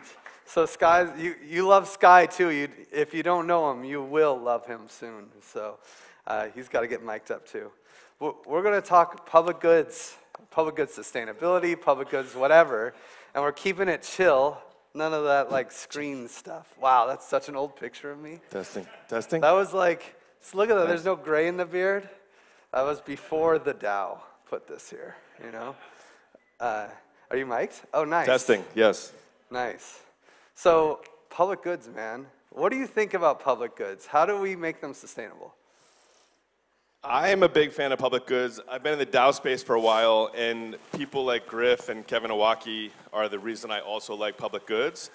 What I saw, this says Nouns DAO, but we actually forked Nouns DAO because we saw this system with a ton of money. It had like $65 million, but all they were doing were proliferating the meme of nouns, which is fun, but I don't think Vitalik would buy a noun because I don't think he cares about the meme of nouns.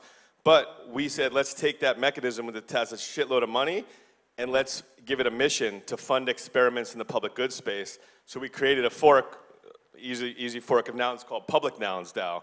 And we have been using that money to fund experiments in the public goods space. So the meta example is we want to fund experiments like Public Nouns using the money that Public Nouns has. And so it's an example of seeing the public goods space, realizing there's not enough money in funding public goods, and so let's make more experiments to fund public goods.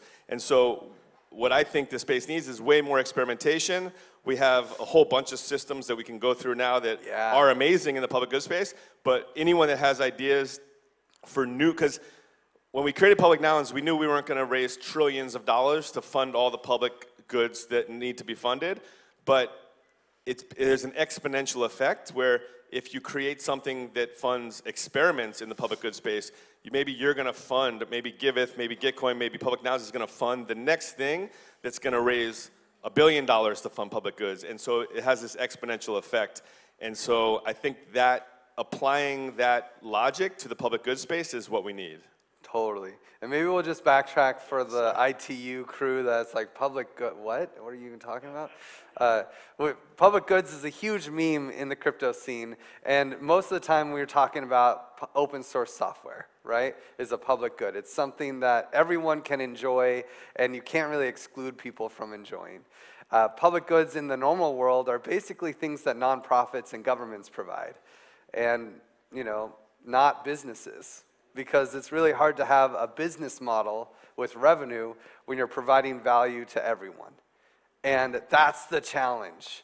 And what's great about crypto is we have this power of just printing money, which is crazy, right? That's never really been in the, like you used to have an army to create an economy. Now you just need to know a couple of nerds and like, boom, you're good. You can create an economy. So it's never been at our fingertips like this before. And one of the things that's really exciting about creating these economies is that we could actually create economic models around public goods. So like Public Nouns, like Sky just said, right? All it does is fund public goods. It funded a Giveth quadratic funding round, which we can talk about a little bit later. It funded an art exhibit in the Denver Capitol, right? But it didn't ask for donations to get that money. It sold a token, specifically an NFT that looks like this guy.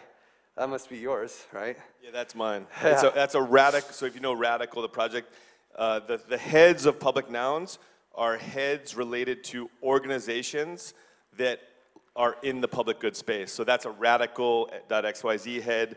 There are Metacartel heads. There are Malik DAO heads.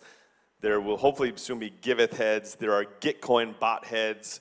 There are Panvala Stampy heads. And so we tweaked the art of nouns instead of just being a random noun object to having a theme that you can be proud of when you show this. So that's my profile picture, and it's almost a badge. If you know what that is, if you know that's a public noun, it's you automatically are part of this community that you can put me in this box of he probably really likes public goods and finding ways to support public goods.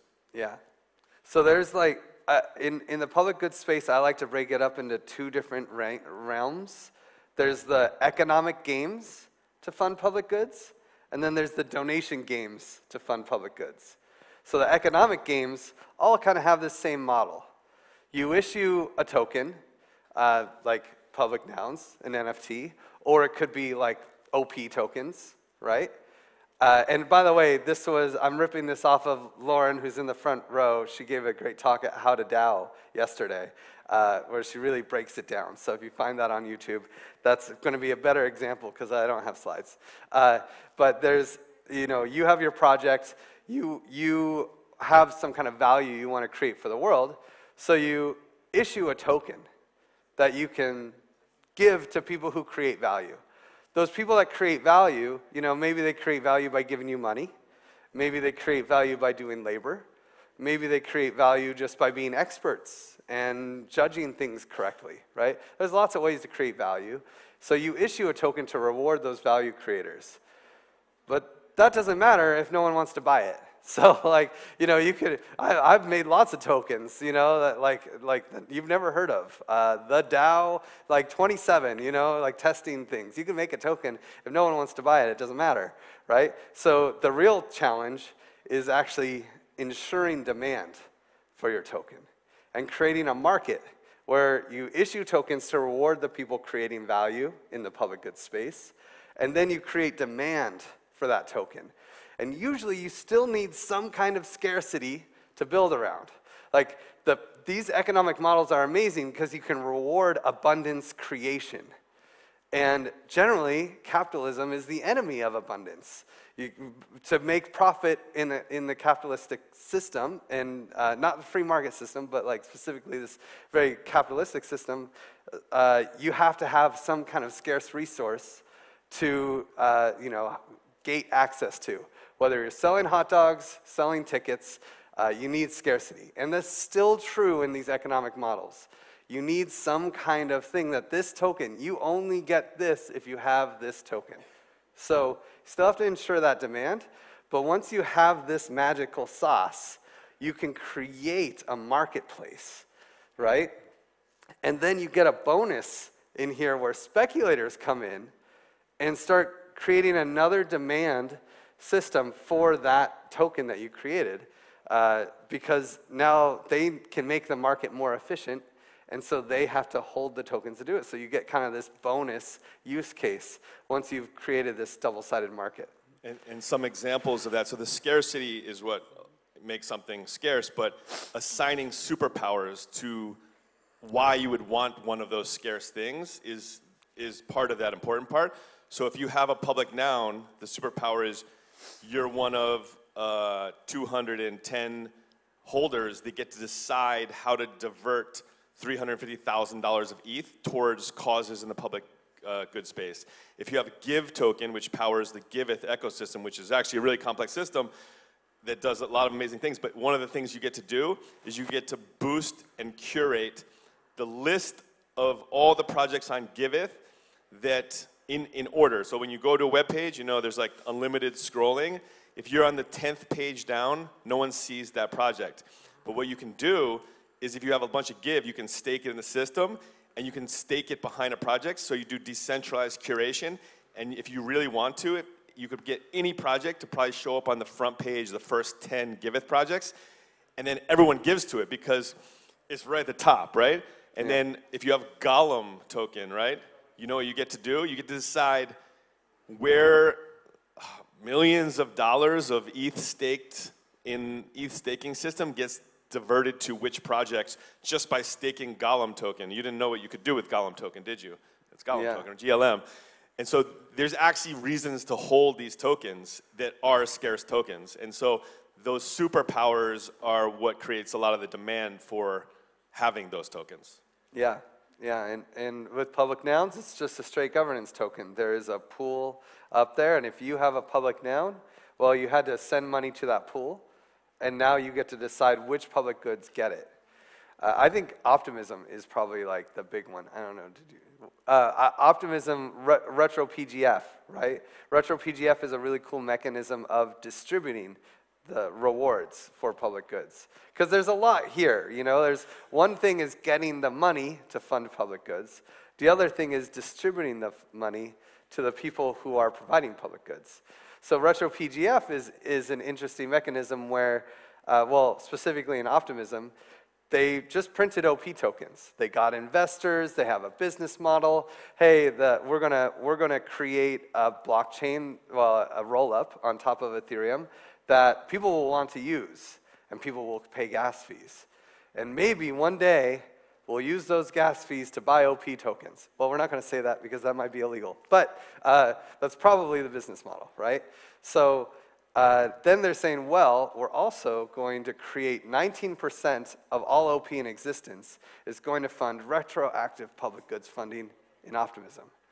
And so now they're giving away, like right now, they're giving away $50 million to anyone who can create value in the optimism ecosystem. So it's just this big pot of money that anyone can compete to provide value in optimism. They're creating a free market around providing public goods in the optimism ecosystem. And then they have 150 trusted people. Are you a badge holder? No. In optimism? No. I'm a badge holder. There's a few badge holders, I bet, in the audience. These trusted people get to decide which projects made the most impact, right? It's a really interesting model, and they're funding public goods without donations. It's this economic model. It's so cool. So that was, we only have 20 minutes here, but that was a bit about like public goods. But the other important word here is sustainability. And so, how do you make this sustainable, right?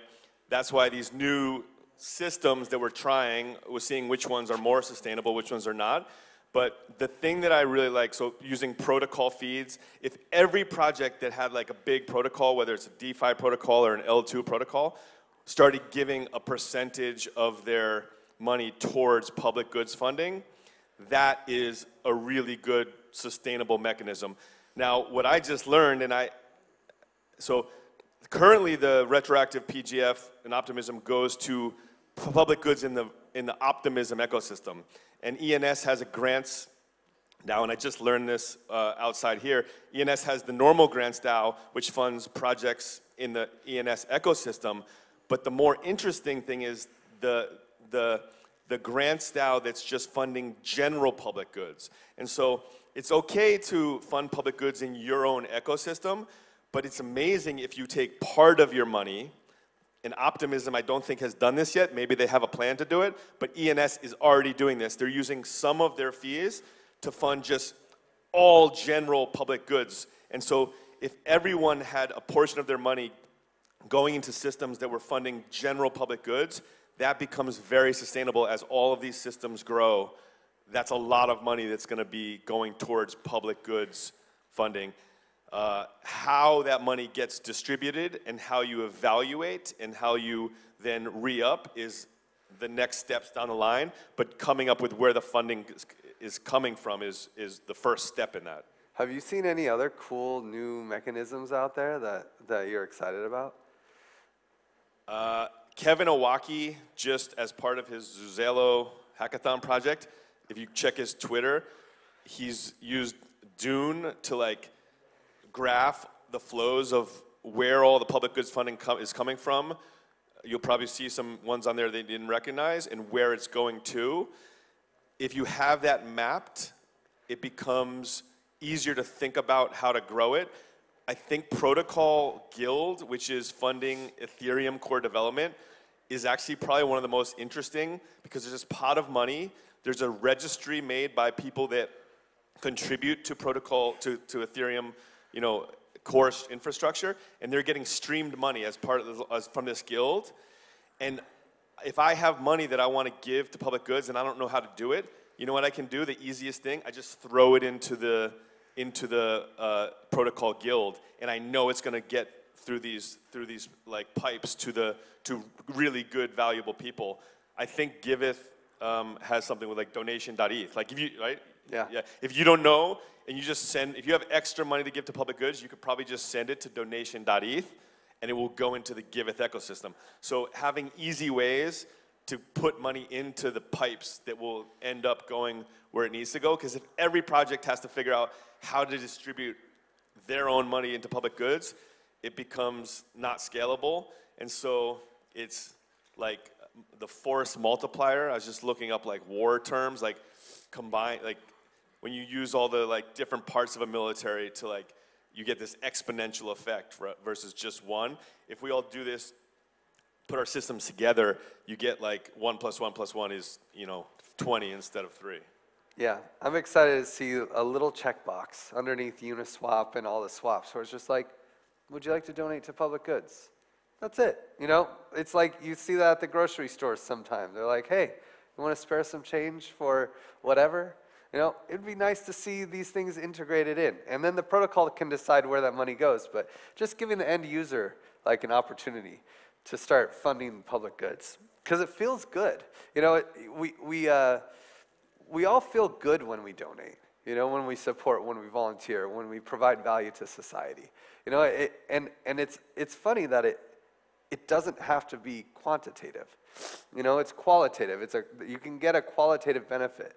We're not all just like economic machines trying to maximize our profit all the time, right? We're not the rational economic actors. There are other things that we value. And I think in crypto we get sucked into that like quantification mechanism design all the time, and we forget about the higher levels of what people actually want to do. And in this permissionless world, which we've seen with airdrops, and once there's something on Ethereum or a chain, anyone can deliver value to it or incentive or things in the future. So I actually think that, and Justin Drake says this with like people that run their own nodes maybe. So if you're running your own node in Ethereum, it's really good, but you're not getting anything extra. If you are part of Protocol Guild, you get their stream. If you hold a public noun, we know you're part of this community that like really likes public goods. As people launch new projects and stuff, I think that they'll start to deliver in like positive things and value to these communities of people that you know have these really good intentions. And so being a part of these communities can actually give you financial reward in the future. That's not the reason to do it, but you know that these would be amazing governors of systems related to public goods. People could assign responsibilities to these groups of people. And so this interconnectedness and building blocks is really powerful. And I think more value and decision-making and power will be delivered to these communities that exist, even if they're not already receiving that today. Yeah, absolutely. I mean, it was weird. It was crazy to see it happen for Gitcoin in the last cycle, where it's like beginning of the bear market or beginning of the bull market. If you donated on Gitcoin, all of a sudden you started getting airdrops just because you were a good person. And it's kind of cool how like creating value for our ecosystem actually does end up being rewarded through all of these weird economic mechanisms. And you'll see less of that in the bear market. But as we come out of the bear market, I think you will want to have been a part of these communities for a long time. So if you're not involved, get involved and building these systems. Yeah. We still have time, right?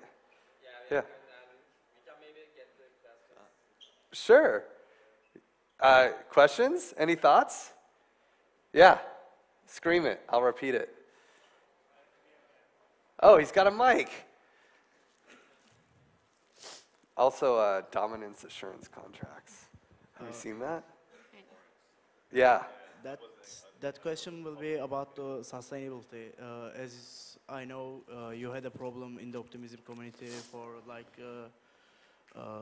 providing some pre-money for the projects that don't have money, anything, and didn't get the grant without lockup. So what's your suggestion or what's your point of view of this problem? Because if I get some grant from the optimism community, for example, it will come with a 1-year lockup, and if I can't use that money, how can I solve my problems? That's the basic question, and what's your suggestion about that? Yeah, you know, that whole optimism, like, oh, you can't use the money for a year thing is pretty tough for small projects that want to provide value in optimism ecosystem. And, you know, they're having a bootstrap phase. You know, their dream in optimism, and I should say our dream in optimism, because the Giveth ecosystem really builds hard in optimism. The dream is that we will build an investor class that would actually be able to front the money for smaller projects that want to do cool things and have innovative ideas and be entrepreneurs to get the funding from the grants programs and from retroactive public goods funding. But it doesn't exist yet. So yeah, if I don't know if Optimism is, but I think ENS grants are being distributed through Hedgie. Hedgie is the NFT that has the locked up tokens. Theoretically, in DeFi, you can borrow against that. So maybe they don't want you selling the OP, but if you have this as an NFT that that's holding the OP, you could lend that into DeFi, borrow against it, use that money, and when it gets unlocked, pay it back if they allow that. yeah, and I'll be frank about like some of this stuff is just legal bullshitting, trying to pretend like the OP token isn't a valuable token, you know? It's like, no, it's just a reward token. It has no monetary value. I mean, I remember Kevin Owaki used to always be saying that meme, you know, GTC is a non-monetary, non-financial token. It has no monetary value, as it has a price on CoinGecko, right? And that's what is making Optimism not give you the money straight up, because it's not money, it's governance rewards, you know? And so some of this is just, well, they're a US-based company and they started this thing and they have these certain rules and they have to follow the rules, and this is how they're getting around the system, you know? So there's some impacts to that. Any other questions? Yeah. That's so convenient. You guys are close to each other. Mike is still there. Thank you for your talk. How do you filter what is a public good and what isn't? I mean, this is a tough thing, is like kind of everything is a public good.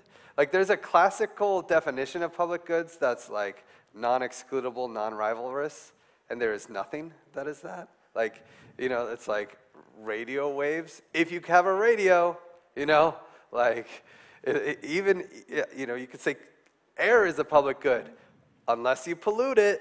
You know, it's like, it's never, there are no pure public goods.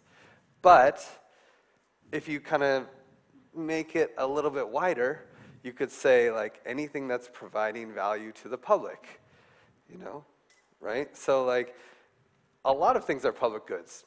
Is Aave a public good? Well, I have to pay fees when I borrow and lend, right? But at the same time, it's an open source protocol, it has value. So I feel like it's less about like what is a public good, what's not, you know, and it's more about like how much is the impact of this asset, of this resource that is being created? What is the impact to the public? Is it to a narrow group of people, right? Like, you know, a clean river, is that a public good? Well, only if you're anywhere near that river, right? So it's a public good for them, right? So, but which rivers are the most important to stay clean? You know, these are questions without answers. You know, it's a qualitative assessment. So it depends on what you're judging it by, where your framework is that you're judging the value that you want to see created. Yeah, if a grant's going to 3 people that might build a really amazing system that's going to fund public goods, those 3 people are not a public good. So we're giving money to 3 people, but they have a goal and a plan to build something that is going to help public goods. And so it's not just funding straight public goods. That's why, at least public nouns, we say we want to fund experiments in the public good space, which is, it's really good that in this new space, it's really wide open. Like, unless you're clearly a scam, you can probably get public goods funding if you're building for the public and you're going to build something that could help the public good space in the future. So it's wide open. Unless you're, scammy, then you might have trouble getting money. What do you work for any other public goods orgs besides public nouns? Not really? I think so. I'm in lots of DAOs, and a bunch of the DAOs have missions that are related to public goods. Metacartel Grants DAO is effectively a public goods. It's been giving out grants for like 3.5 years with no strings attached, and it's funding a lot of the interesting projects that started in the space. And they're not investments, they're just grants. So that system itself, Moloch DAO, is a public good. It's funding a lot of important stuff in the space. Yeah, and I work with Giveth and lots of other public goods projects, but if you are raising funds in the ecosystem, or even just for your own small nonprofit, we make it super easy. None of the technical stuff gets in the way. I mean, other than right now you have to have your own key. account abstraction soon enough, okay? But if you can get a key on MetaMask, you can raise funds for anything you want on Giveth. We do quadratic funding. We have effectively a tokenized tax deduction replacement. So let's say that you want to donate to your favorite project, but you don't pay taxes in the US, or you don't pay taxes wherever that project is incorporated, so you donate, you get nothing.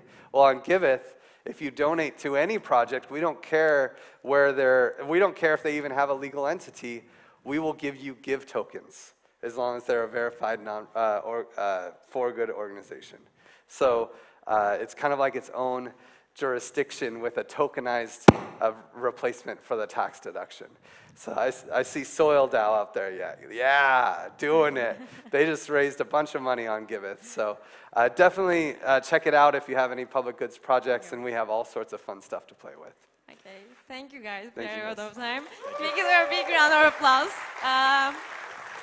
Thank you for sharing your vision about public good sustainability and your informations.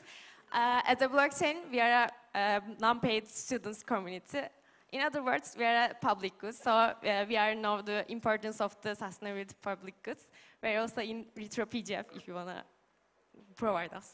I want to invite again Juan Bennett for the talk about how do we build a much better future for all humanity. Okay. Please give a warm welcome. One sec. Okay, is everything okay now? It's amazing. Again? There's a technical problem again. Okay. Oh. It just broke. Here, why don't I just try here. I have the reason I wanted to share a screen is I have a video to show you, but here, let me do.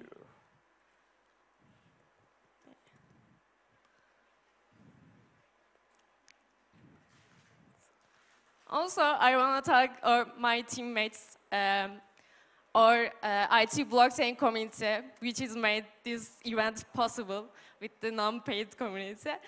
I want a big applause for them too. Thank you. They just worked really hard for this event. Do you have an adapter for this? Do you have an adapter for this? Adapter? Adapter? Yeah.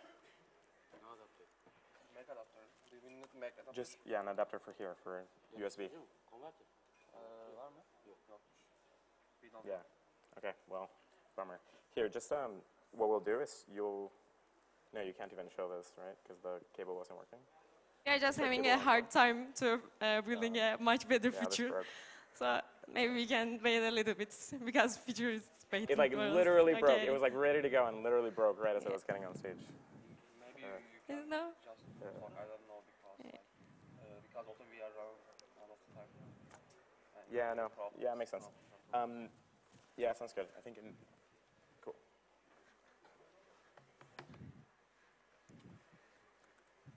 All right. So I had a whole 100-slide presentation for you that you will not get. Instead, you will get me just speaking through it. A lot of these slides are out there, and I can refer you to links to watch it. And I'll try to speak through the main comments and points. The good news is that the talk you just watched was a very good sequencing, because that is a lot of what I want to speak through. But I want to talk through how to take those ideas of how do you fund small public goods and scale them up to how do you get that to a planetary scale improvement. So I usually use a lot of diagrams and images and so on to help you think through this. So you're just going to have to imagine along with me. Cool. So I want to start by talking about kind of an introduction to my involvement in the Ethereum community. So I've been with the community for a very long time. I started in crypto in 2012, 2013.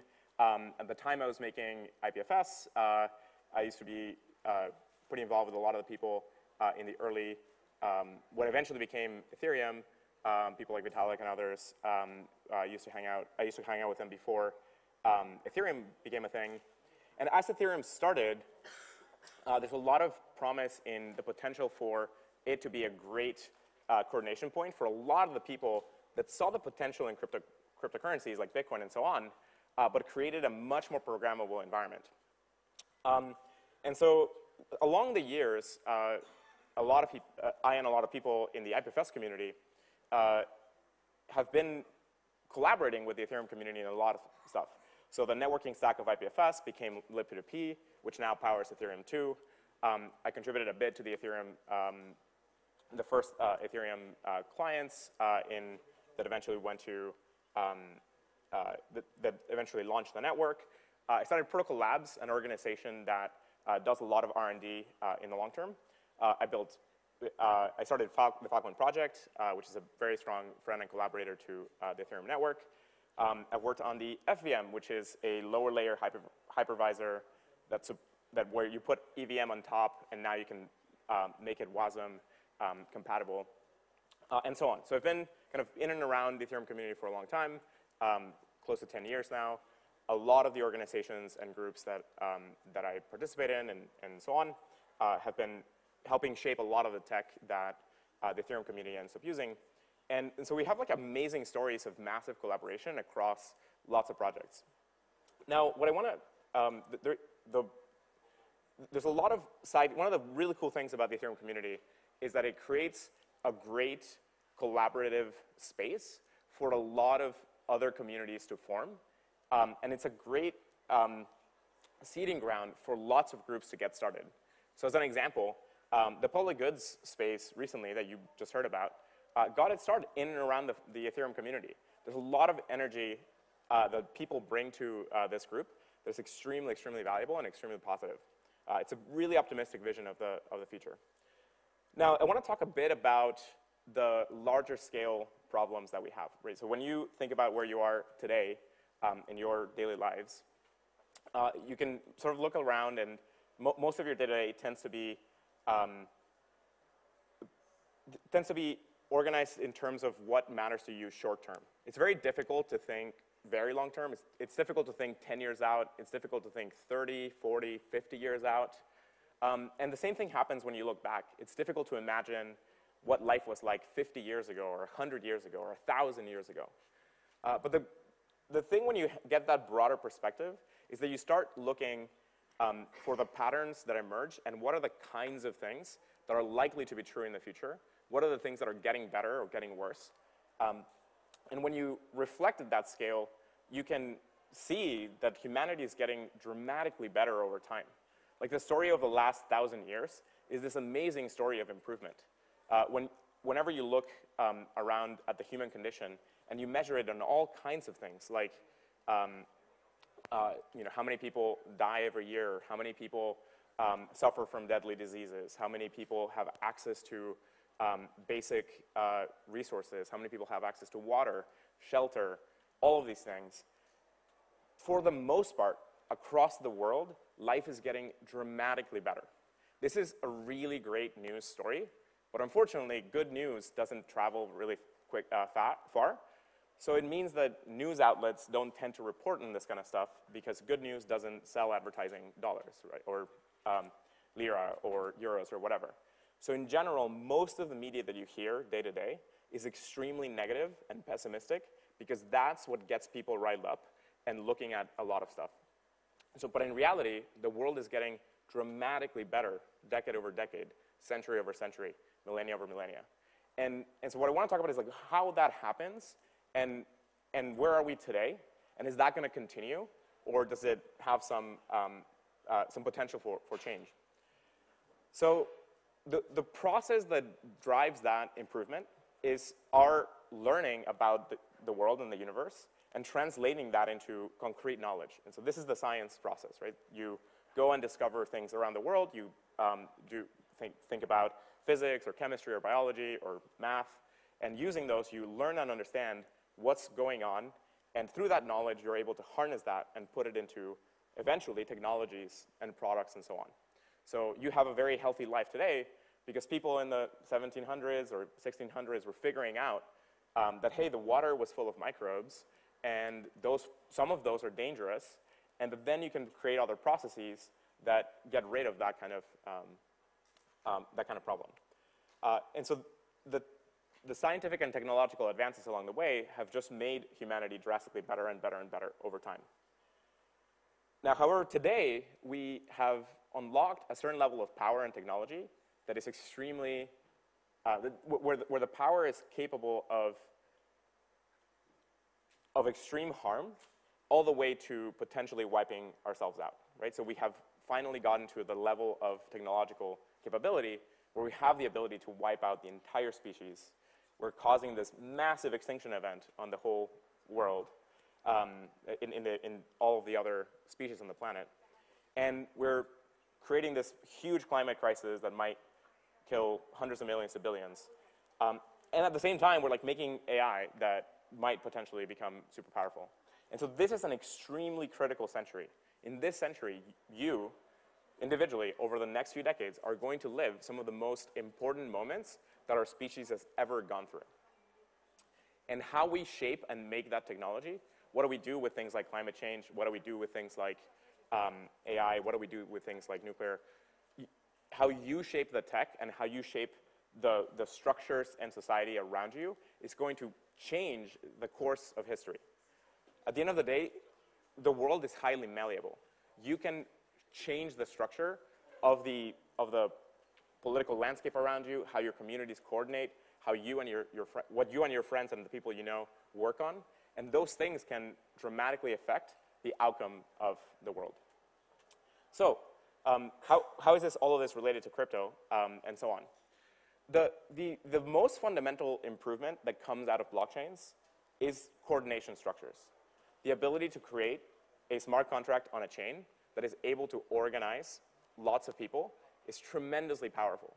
When you think about how crypto got its start, it started with a Bitcoin blockchain with just a very simple incentive structure. Bitcoin deployed an incentive structure that just deployed a little bit of currency for whoever was going to mine it, whoever was going to download a program on the internet, run it, and get a bit of money. In that simple mechanism was embedded a structure that caused hundreds, then thousands, then tens of thousands, and millions of people to download that software, run it, and get a little bit of money. And now today, Bitcoin is this massive energy consumer on the planet. And so that's the level of power that you have with things like smart contracts. You can design a small incentive structure, deploy it into the world, and reorganize millions of people. It's an extremely powerful structure. You are playing with like alien technology from the future that is able to rewrite the fabric of reality around you. And so like that's the power of blockchains. Now, we're very early in the development of these things. We're only like 10 years in. The internet didn't start in the 90s. The internet started in the 60s. It took about 30 to 40 years for the full impact of connectivity to reach everyone in the world and for us to figure out how to use it. And so in this early time period with blockchains, the world is still figuring out how to use them and how to build structures on top of it. And so most of the potential and power of what blockchains give you is yet to come. It's coming in the next few years, in the next couple decades, and so on. So what you go and build out over the next year, 2 years, 10 years, has the potential of radically reshaping society around you. And so I want you to think through this with a lens of high leverage. Think of the problems that you want to solve, the problems that you care about in the world today, and how might you create incentive structures and mechanisms to reorient a lot of the people around you to go solve them. So there's a kind of broader movement in the crypto community called regenerative crypto econ, or regen for short. I highly recommend you check out the Green Pill community. The Green Pill podcast or book has amazing diagrams. I wanted to show you a bunch of really beautiful diagrams. Highly recommend you check out the book and read through it. It's one of these extremely simple stories that is extremely well laid out that will open your mind to the potential that you have in front of you. So highly recommend you check that out. Now I want to explain a key concept in all of this. Like many times, lots of groups get into conflict over what feels like limited resources. Who here has heard of the concept positive sum game?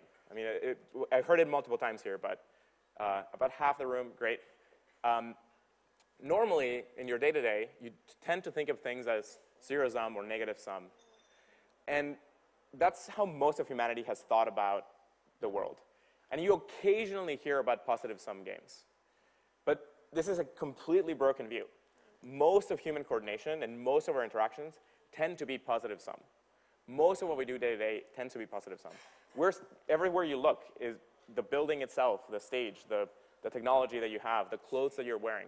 All of that is a result of a massive positive-sum interaction over hundreds of thousands of years. And so in reality, when you build new technology, when you do new science, when you discover how to harness resources around you better, you're creating a massive scale improvement. So it's not like positive sum in the terms of getting 5% or 10% better outcomes. We're talking about 10x better outcomes or 100x better outcomes. So conflict between groups is so damaging, not because you're going to destroy some amount of your resources and so on, but because of the opportunity cost of what you're losing by not coordinating and collaborating to create just massive amounts of creative value for everybody. And so this orientation is described as Paretotopia. Paretotopia is an economic concept based on thinking about Pareto improvements. There's good diagrams you can kind of use to think through them. But the key point there is that if you have as you explore lots of the choices in front of you, if you go towards things that are competitive, you'll end up losing resources and in general end up losing the opportunity to create a lot more value. And if you instead create coordination structures that enable people to orient and realign themselves to reduce conflict and collaborate, you end up creating an enormous amount of value instead. So as you think about problem spaces that you care about, think about how you can get groups and people and society in general coordinating better to solve certain kinds of problems. And remember that you have the full power of the entire internet and the supercomputers in your pocket to be able to summon thousands or millions of people around the world to come help you solve some problem. So I want to leave you with two examples of this kind of thing. So you heard a little bit about planting trees and so on. I'll give you another example with energy. So there's a structure called who here has heard of carbon credits? Yep. Yeah, I'm wrapping up in 30 seconds. About half of you. So who here has heard of renewable energy certificates? Cool, about half of you as well. So today, RECs renewable energy certificates aren't quite used broadly around the world. They're still like stuck as an idea in small communities. And those are getting blocked by creating scalable structures that can get tons of companies around the world using them. So that's an example where you could go and take a project and in a very short span of time, like 2-4 years, radically change the direction of the planet. If you can scale RECs to be used globally, you could literally very quickly change the profile of carbonization on the planet. That could be like a massive level of impact. And that's just waiting for like some software that you can write, a website, a smart contract, and then creating a project that can scale it and get adoption. The other example I'll leave you with is accelerating scientific progress itself. The public goods funding structures that we were talking about, you can use those to coordinate scientists and technologists building this kind of stuff. Most of the technology development tends to be either investments through corporations or grant funding in science. And there's this gap in the middle between science and technology where it's very difficult to get funding to carry on your research and turn it into a product someday. And all of the investors in companies, this feels too risky. So we need some other incentive structure in the middle that can help people get funding for things that need to get translated. And that's where you can use some of the public goods mechanisms to create an incentive field, some kind of new incentive field to reward all of the people for the work there. So I'll leave you with those two ideas, and thank you very much. Take care. A big thank you to him for this informative talk. It's my first time to using this microphone, I'm sorry. Okay, and now we are continuing our journey with ENS DAO panel. I'm inviting you guys to talk, or my panelists. Please give a warm welcome for them. I'm not smoking right now. Yeah. Is everyone ready? Maybe we can wait a minute. Because they will talk about a hard topic. And Oops. bir kişi daha var. Alacağım. Now?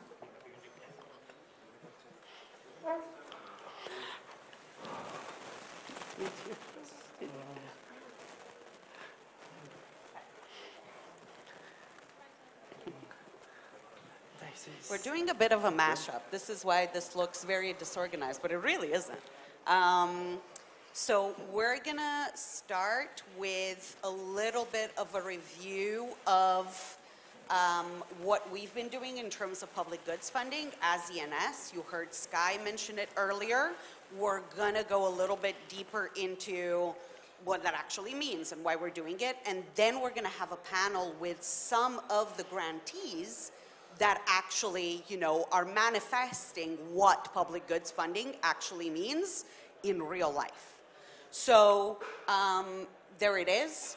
We're going to do this little review, and then we're going to move on to the panel. So we're doing like a little bit of a mashup. Do you want to start? Yeah, I think my mic is on. Okay. So I'm Coltron.eth. I'm a public goods steward with ENS DAO. I'm here with Simona Pop. Maybe you guys know her. She's quite the force in the space. We're going to, like she said, go over a review of the ENS public goods funding and review, and then kind of move into kind of a panel with some of our grantees to kind of explain what that impact has had. I'm not sure if everyone is familiar, but ENS started as a grant from the Ethereum Foundation. So Nick Johnson had initially received, $1 million grant from the Ethereum Foundation. That has led into becoming ENS that we all know today. If you can go to the next slide, I think that'll. Or is there a clicker? Oh yeah, awesome. There's always a clicker.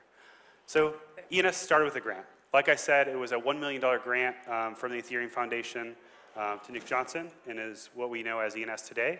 I think we all know ENS. It resolves, a human readable name to our Ethereum address, which they're hard to remember.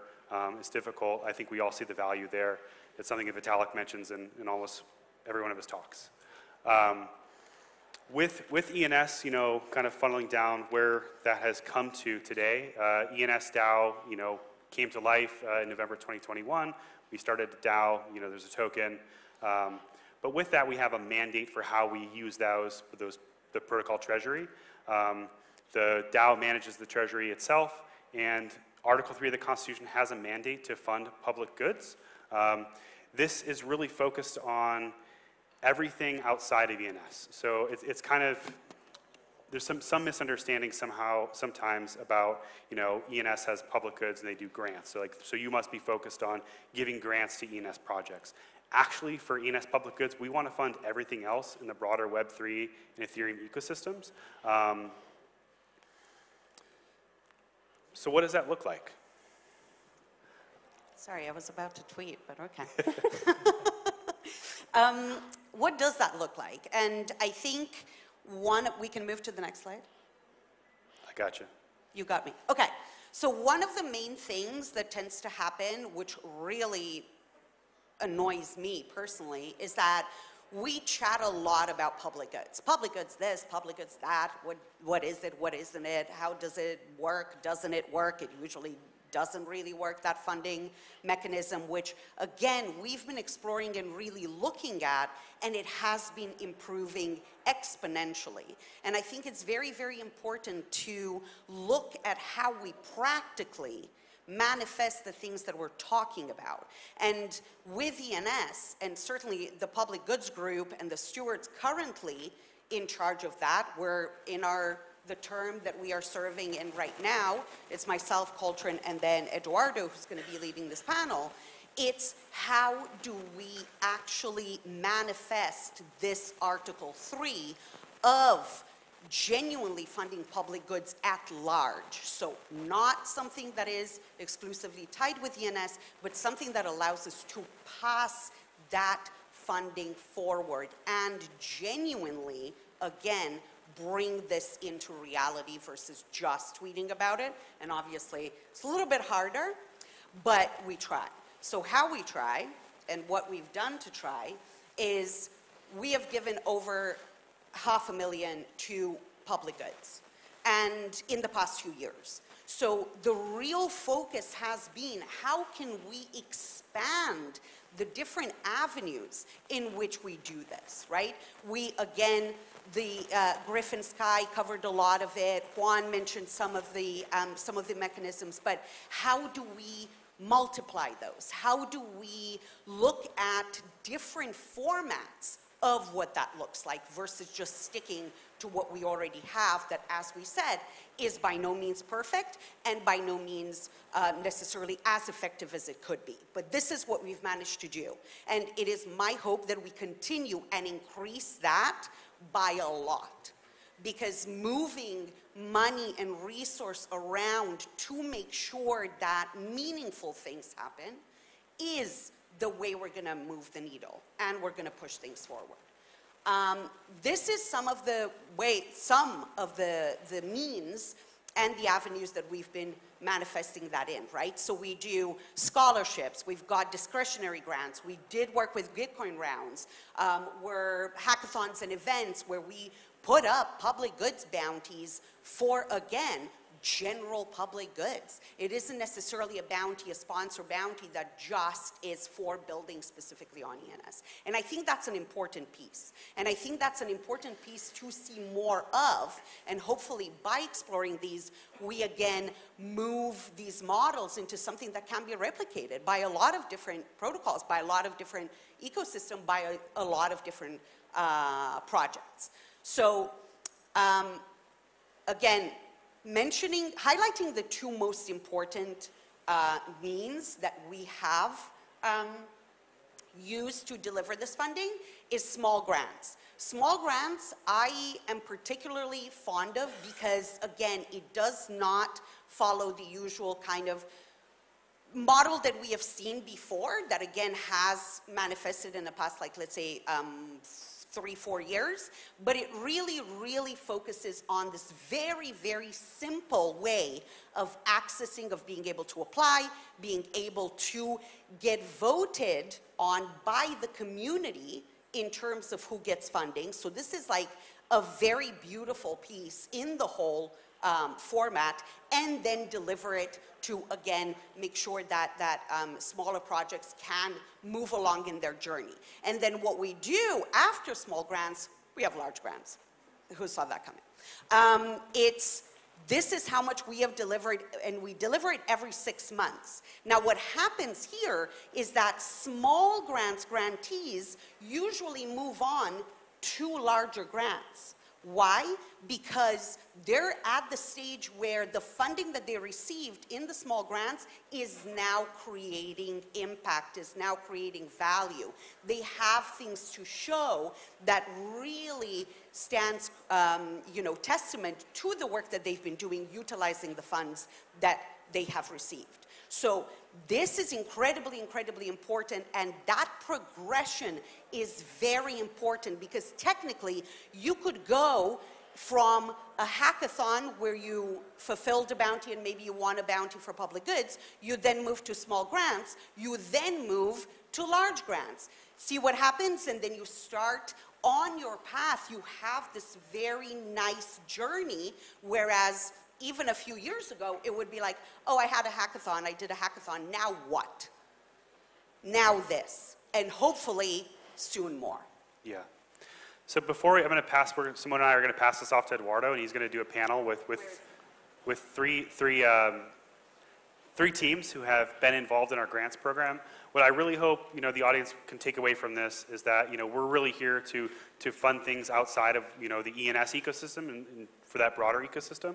So if you're builders, if you're building, like, please reach out to Simona, myself, Eduardo, one of the stewards. We're really here to fund the community, to fund you. We're super happy to be here in Istanbul. So please also ask questions to any of the panelists.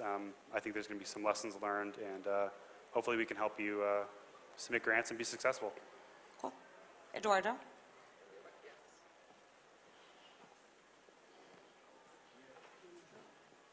Thank you, guys. Hello. Hello. Hello, everyone. Hey. My name is Eduardo. I'm one of the stewards of, with my two colleagues, of the ENS DAO. So I would like to start first. We all know each other, but if you would like to introduce for the crowd, what is your project, what's your name, so they can get familiar with you. Yeah, hello, I'm Angela from Token Engineering Academy. We received a large grant from ENS DAO. Thank you again. Our mission is we are providing education in token engineering. Token engineering is the design, verification, optimization of token systems, and to put it simple, we are designing incentive mechanisms. So we've heard this positive sum games, coordination. You can coordinate thousands, millions of people via smart contracts and provide incentive mechanisms to make them do stuff. Now, designing these mechanisms is an art in itself because the effects are usually they are non-linear, so it's not easy to just put up a formula and then you can predict the results. Instead, you have to observe these systems and secure for vulnerabilities. You want to make them secure against attack vectors, to make them fair for everyone, transparent for everyone, and this is the mission of token engineers. Now, basically, this is a new discipline. We provide education. We have launched the first public goods, free, online accessible learning program in this space. It's available at tokenengineering.net, and ENS DAO helped us to produce this program and spin up community activities, to put it short. Yeah. Thank you, Angie. Nice to have you here. How about you, Roscoe? So I'm Roscoe. I'm the creator. Is this working? I don't think the mic is working. No. I can talk, but... Maybe we can go to Alim in the meantime. Oh, yeah, I can start. Hello, everyone. My name is Alim from both ITU blockchain and Clave. Actually, we are working on the account abstraction wallet to try combine devices, secure elements, and account abstraction, and which means that we are using some curves from the Web3 world, not directly in the Web3. One of that is R1 curve. Normally, we are using to verify the signatures with K1 curve in Ethereum, but we just try to use R1 curve to do that because most of the world and technological devices use R1 curve except blockchain space, and we thought that, okay, if we can add the R1 curve to directly Ethereum, it can connect most of the case to blockchain space. So it's not easy to do because you have to publish an EIP, and EIP means community have to review that and then give feedbacks, and after that you need a hard fork to change something. So in this process, ENS DAO starting to support us and still helping to this stage. Thank you. Roscoe, maybe it works now? Let's hope so. There Sounds like it. Hey guys, I'm Roscoe. I'm the creator of Revoke.cash, which is an end-user product focused on mostly crypto security applications. So we offer a token approvals dashboard. You know, whenever you're using most DeFi applications like Uniswap or like OpenSea, you have to give these applications access to your tokens. Like if you want to sell your NFT on OpenSea, you have to give them access to your NFTs. But having these token approvals can always be a security risk. You know, if you have all these people that have access to your tokens, you can imagine if someone gets compromised or some contract has a bug somewhere, that could be a security risk. So we offer a dashboard that allows you to, you know, see and manage, revoke all of your token approvals. And besides that, we're also sort of expanding to a few other products. Like we also have a browser extension now that offers warnings when you might be doing some harmful actions, like giving these token approvals or listing NFTs for sale on websites that aren't marketplaces, for example. Yeah, so overall, we're just trying to offer as much functionality to help people stay safe in crypto. Nice. So we will start with a very simple question, which is how or why did you got into the grants program? Like, what were, of course, everyone's looking for financial support, but was there something else? How was your experience in your personal point of view from each of us? We'll start with you, Roscoe. Yeah, so initially I created Revoke.cash in 2019 as more of a side project while I worked for different companies in the space and also started some other of my own startups. And then at some point, you know, as crypto grew, Revoke.cash also, usage also grew with it. So I kind of noticed that, you know, that the tool should really have its own sort of attention. So I went full-time on Revoke.cash, but that also means that I need to be able to support you know, the development, the maintenance, infrastructure costs. And that kind of made me turn towards, you know, looking at grants, because Revoke.cash is 100% open source and free to use, so there's no like real revenue model for the company there. And initially that was through Gitcoin grants that I looked at, and then, you know, I think late last year ENS launched its you know, small grants program, so I applied to that, received several small grants, and then also one of the growth grants later this year. And basically those grants programs have been you know, able to support the continued development of Revoke.cash, and without those grants programs, you know, it really wouldn't have been possible. So that's really nice. How about you, Angela? Yeah, I mean, education. We'd like to be open to anyone on this globe to study token engineering, because to build the economic systems of the future based on tokens, we need perspectives from all across the globe. And we have today peer-to-peer learning groups from 21 time zones in 14 languages. And this really matters to us. So we don't have any fees for learning, the program is free, and then you can mint an NFT as proof of knowledge. And we also help our students get in touch with projects, make their next steps. Now, of course, we need partners who are allies to fund education as public good, and also the development of this new discipline, because token engineering, you can't study this nowhere. It's a native crypto new engineering discipline. And I think for us, it's super important to have partners like ENS DAO, because number one, education should be free.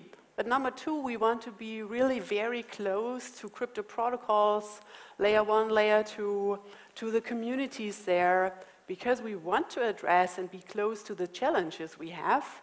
And that's why we are super happy to collaborate with you guys to infect the communities, provide education, learn from the challenges, and just be at the where things happen. And we enjoy that, and I think it adds a lot of value to both ecosystems, to our students and to ENS. Yeah, I completely agree on this, and I think it's also very nice when you see the process of someone entering the community, the ENS DAO community, joining the calls, some people applying to small grants, slowly getting familiar and with the process, and how you end up sort of growing up with the community, and then we are here, you know. Yeah. It has been quite a journey with you guys. For you, Alim, what would be your ideal scenario for a grant? Like what's something that you think from the pre-compiler perspective, something that you are looking for? Actually, on the pre-compile side, you not mostly need a financial support. Sometimes you need the more community support on that, because we published an EIP to change actually EVM. So it can be really dangerous for the EVM side. You need to really search on that.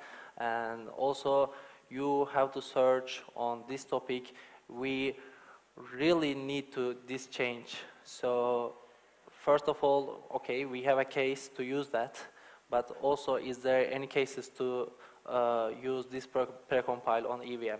So when we started to search on that, we saw some discussion on the ENS forum. So, okay, we tried to reach out to the ENS DAO, and they said, okay, it's a really great idea, maybe it can be really useful for the community. We can discuss on that, how can we share to more people or to discuss this EIP. So after that, now we are one of the grantees. It's not like a financial support. Also, we are now discuss this EIP on ENS forum, also in other forums, and ENS team always helped us on this issue because sometimes you can lose your motivation to work on that because it takes more than a year to change some things, and most of the case it doesn't work to change something on EVM because it's really critical some things. But in this process, a lot of people from ENS DAO text us, okay, how is going to do this process, how can we support you, and some other supports like that. And now it's going really well. A lot of people shared a lot of documentation on this site. Also, there are least people on work on this site. And if you learn something about this issue, you have to publish that. So it's a really big responsibility to do. But also you don't have to do that because there is no thing to, you don't have to do that, but now with ENS DAO, we are sharing almost everything with all people, and now there are a lot of contributors on the EIP side, so the process was like that, yeah. Thank you. So let's do a small round, or fast round of, I want to know about a win and a loss from each of you, from your grants process, your journey, or maybe not necessarily grants. Maybe we can talk about funding, something that for you was a win and a loss, something that worked, something that didn't work for you guys. Who want to start? Maybe Angela? Yeah, I can start. So a win and a loss. Win, definitely. I think more and more DAOs and foundations are embarking on a more long-term perspective on funding public goods. And this is really important because to fully leverage the potential of public goods, and this potential is huge because you can multiply the effects of your investment, of a large grant, for example, because here at TE Academy you're reaching 3,000 students that benefit from this grant, and our 20K social community. And then also we shared this grant with TE Commons. So this is really scaling the effects, but this is more than, you know, a 2-month engagement. And TE Academy exists since 2020. Today, I think we have established our position in collaborating with a lot of projects, protocols in the Ethereum community, with investors, with token engineering experts. But it took us a while to get to this stage. And this more long-term perspective, also reliability, you know, we deliver, we take the next step together is really important. A loss is probably the communication and information needed to achieve this, because we have to communicate what we do, what we plan, what we have been able to achieve, and we not only communicate this to the ENS DAO team, we have to communicate it to the overall all DAO members, the delegates, and this is, I think, this could be more efficient, and I guess almost any DAO is working on this at the moment, a lot of challenges to solve. Maybe token engineering can contribute here, also with voting mechanisms, make it less time consuming to collect information about projects to fund. I guess this is something here we are on a learning journey together. All right, thank you, Angela. How about you, Roscoe? Yes, I think one big win about building public goods in the crypto space is that the crypto space is in a pretty unique position where there's this sort of culture that people want to fund public goods and they want to give grants and they want to sort of give back to the community. And I think just being in that position is very unique and definitely is a win, because if you compare that to a lot of other industries, I feel like there's, you know, it's a lot harder to get these kind of grants, to get sort of funding if you're building something that's not necessarily for profit. So yeah, I think just overall the crypto community is a huge win. I guess then sort of a loss from my personal perspective is, especially earlier on in the journey trying to get grants, is that I was personally like sort of disqualifying myself for certain grants, where a lot of grants have certain requirements or eligibility things. So just reading that and thinking, okay, well, but that's not me, and then just not applying in the first place. I think I've been guilty of that too many times, and then it turns out that in the end those organizations would have happily given grants or funded if I had just applied. So I think that's also a good lesson, and maybe something to take home for the public as well. That just don't disqualify yourself just because you think you don't apply, and just go for it. Makes sense. How about your journey for getting the precompile, getting there? What has been sort of a win and a miss or a loss for you? Actually, after we decided, okay, it can be EIP, and we can publish that. There are some steps to go hard for it, actually. First, someone need to prepare a draft about EIP, and then you need a lot of reviews from the community. So it's not about you. It should come from the community. So you can only share this draft to people, but they have to first review it and then share their feedbacks. So in this side, you really need to help to share and get feedbacks from the people. So there are a lot of great people on Ethereum community and ENS DAO community.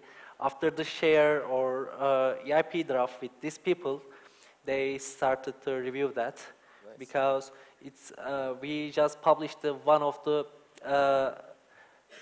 codes of the clients, but there are more than 7 clients to change it. So some people help us to prepare this precompile for other clients too, and then a lot of people reviewed that and said, okay, maybe we can change this precompile functions like that. Maybe we need just verify it. We don't need this function or something like that. Also, a lot of discussions still going on, and now a lot of people, after a lot of feedbacks, we are working on the roll-up improvement proposals. It's really new for the community, because now the time to roll-up time, actually, we are on the roll-up area, and community decided to, okay, we can try this precompiles first on the roll-ups. And it's going really well. We still need a lot of support and reviews and feedbacks. So if you have, thanks to help us on this site. Thank you, Ali. So thank you guys for joining this panel. I would just like to invite everyone here, if you are building on top of a public good, if you are building something that you think will benefit your community, your area, your city, your state, feel free to come to a public goods working group. We meet every Tuesday, 6 p.m. CET. I think it's 8 p.m. here, probably. So feel free to join. The calls are open. Our DMs are open. The NSDAO welcome you all to be part of the public goods. And if you have any questions, we are right here for you. We have just a reminder, we have 2 grants program. One for small grants, for smaller projects. We have another one for large grants, for larger projects, up to 50K. And we are about to launch in a few weeks a Builders with Giveth, which is a focus for individuals or very small teams who aspire to build something. You can receive donations to the Giveth platform, and then the NSDAO will match the funds. So thank you for that, and have a nice day.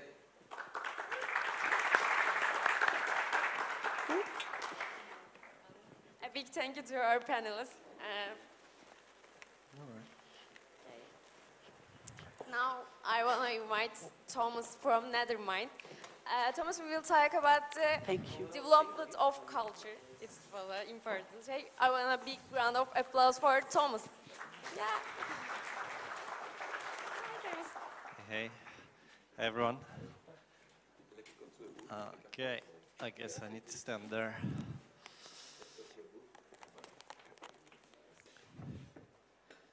You're right. Actually, I was suggested a topic, and that off disappeared, but luckily I think both work. So let me tell you a bit of a story of Nethermind, because I think that many of you will maybe start as developers and then think about how to start a business, or start a business and then think how to become a developer. And much of it is in Nethermind story. And I started Nethermind 6 years ago, so I'll tell you a bit of a journey. And maybe I'll say that I'm breaking the rules here, because I was suggested to talk to you about this development story, and I'm breaking a lot of the rules of the culture at Nethermind. So I have to make those statements here before I start talking about everything else. So we keep saying stay humble. Everyone builds something. There is sometimes this assumption that building a big company or delivering some big projects is achievement, is success. But there are so many people that dedicate all their lives to one person, their family or child or someone important or some idea that is totally unrelated. And those are equally strong successes in life. And today I'll be talking like Nethermind is success, so remember it's just one of the many paths. And not talking about the past, concentrating on the future. It's so easy to start telling the story of the company, like this is some big achievement, and then fail at the next corner. All the companies are a bit of a struggle with cash flows, with ideas, with failed directions. It's important to remember about it. So today I will talk like we have some past that says that we already achieved something, but no, there is so much to deliver. And to not give advice. I mean, I'm giving a kind of advice today by sharing this story. Once again, like everyone has so many different paths that listening to me is probably a bad idea, because it's all about my circumstances, my luck, my story, and the story of all the people that later joined. And I may think that I built Nethermind, well, it might be that it's just totally someone else was building in, and I think that this is the culture, but actually culture is something different. I'm constantly blind. It really very often happens when the leaders write the books about the past and think that what led them somewhere, but actually everyone internally understands it was something different. So remember about it when I talk, but I have that story that I know, and it's hard to say something else. So this talk will be a bit about open source, because Nethermind was always open source as a client, and we've built a lot of projects that are open source. Very rarely we build closed source, sometimes we do. It's the story of Ethereum to some extent, because we started in 2017. Ethereum was probably 3 years old by that time, but now it's almost 10 years old, which means that much of the recent story is an overlap with what we've built. The founder's journey, because, well, I'm developer, but also founder of the company. So sometimes it will be a bit talking about coding, engineering, sometimes a bit about building the organization. And best dev practices, because much of that journey at the beginning was building a huge code base, probably a few 100,000 or maybe above 1 million lines of code nowadays at Nethermind client.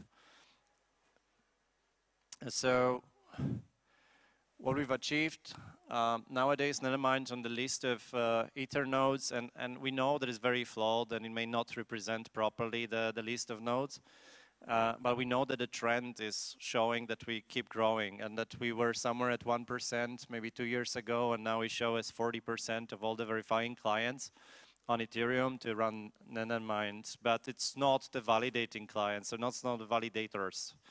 Validators is probably around 10%, and block builders we don't even know. And Nethermind as a company, not as a project. Nowadays it's 200 people from around 50 countries, and with more than 10 million revenue annually. It was bootstrapped, but then received some external funding from angels during the very dark times. And both are important maybe, so instead of learning about this at the end, you can think about, okay, so this is where we are now, and you can start building some connections and bridges between the journey, points, elements in history and this. The culture of Nethermind, so it was from the very beginning designed as a remote-only company, and I think that this remote-only is very important for Nethermind. It's not remote first. By remote-only, we introduce a lot of things that almost like force people to avoid meetings in person. Like many companies say we are remote, but we every like once a year, twice a year, or whenever we can, we meet together. We meet together only at the events. We take it as like unavoidable opportunity to meet, but we avoid the company gatherings.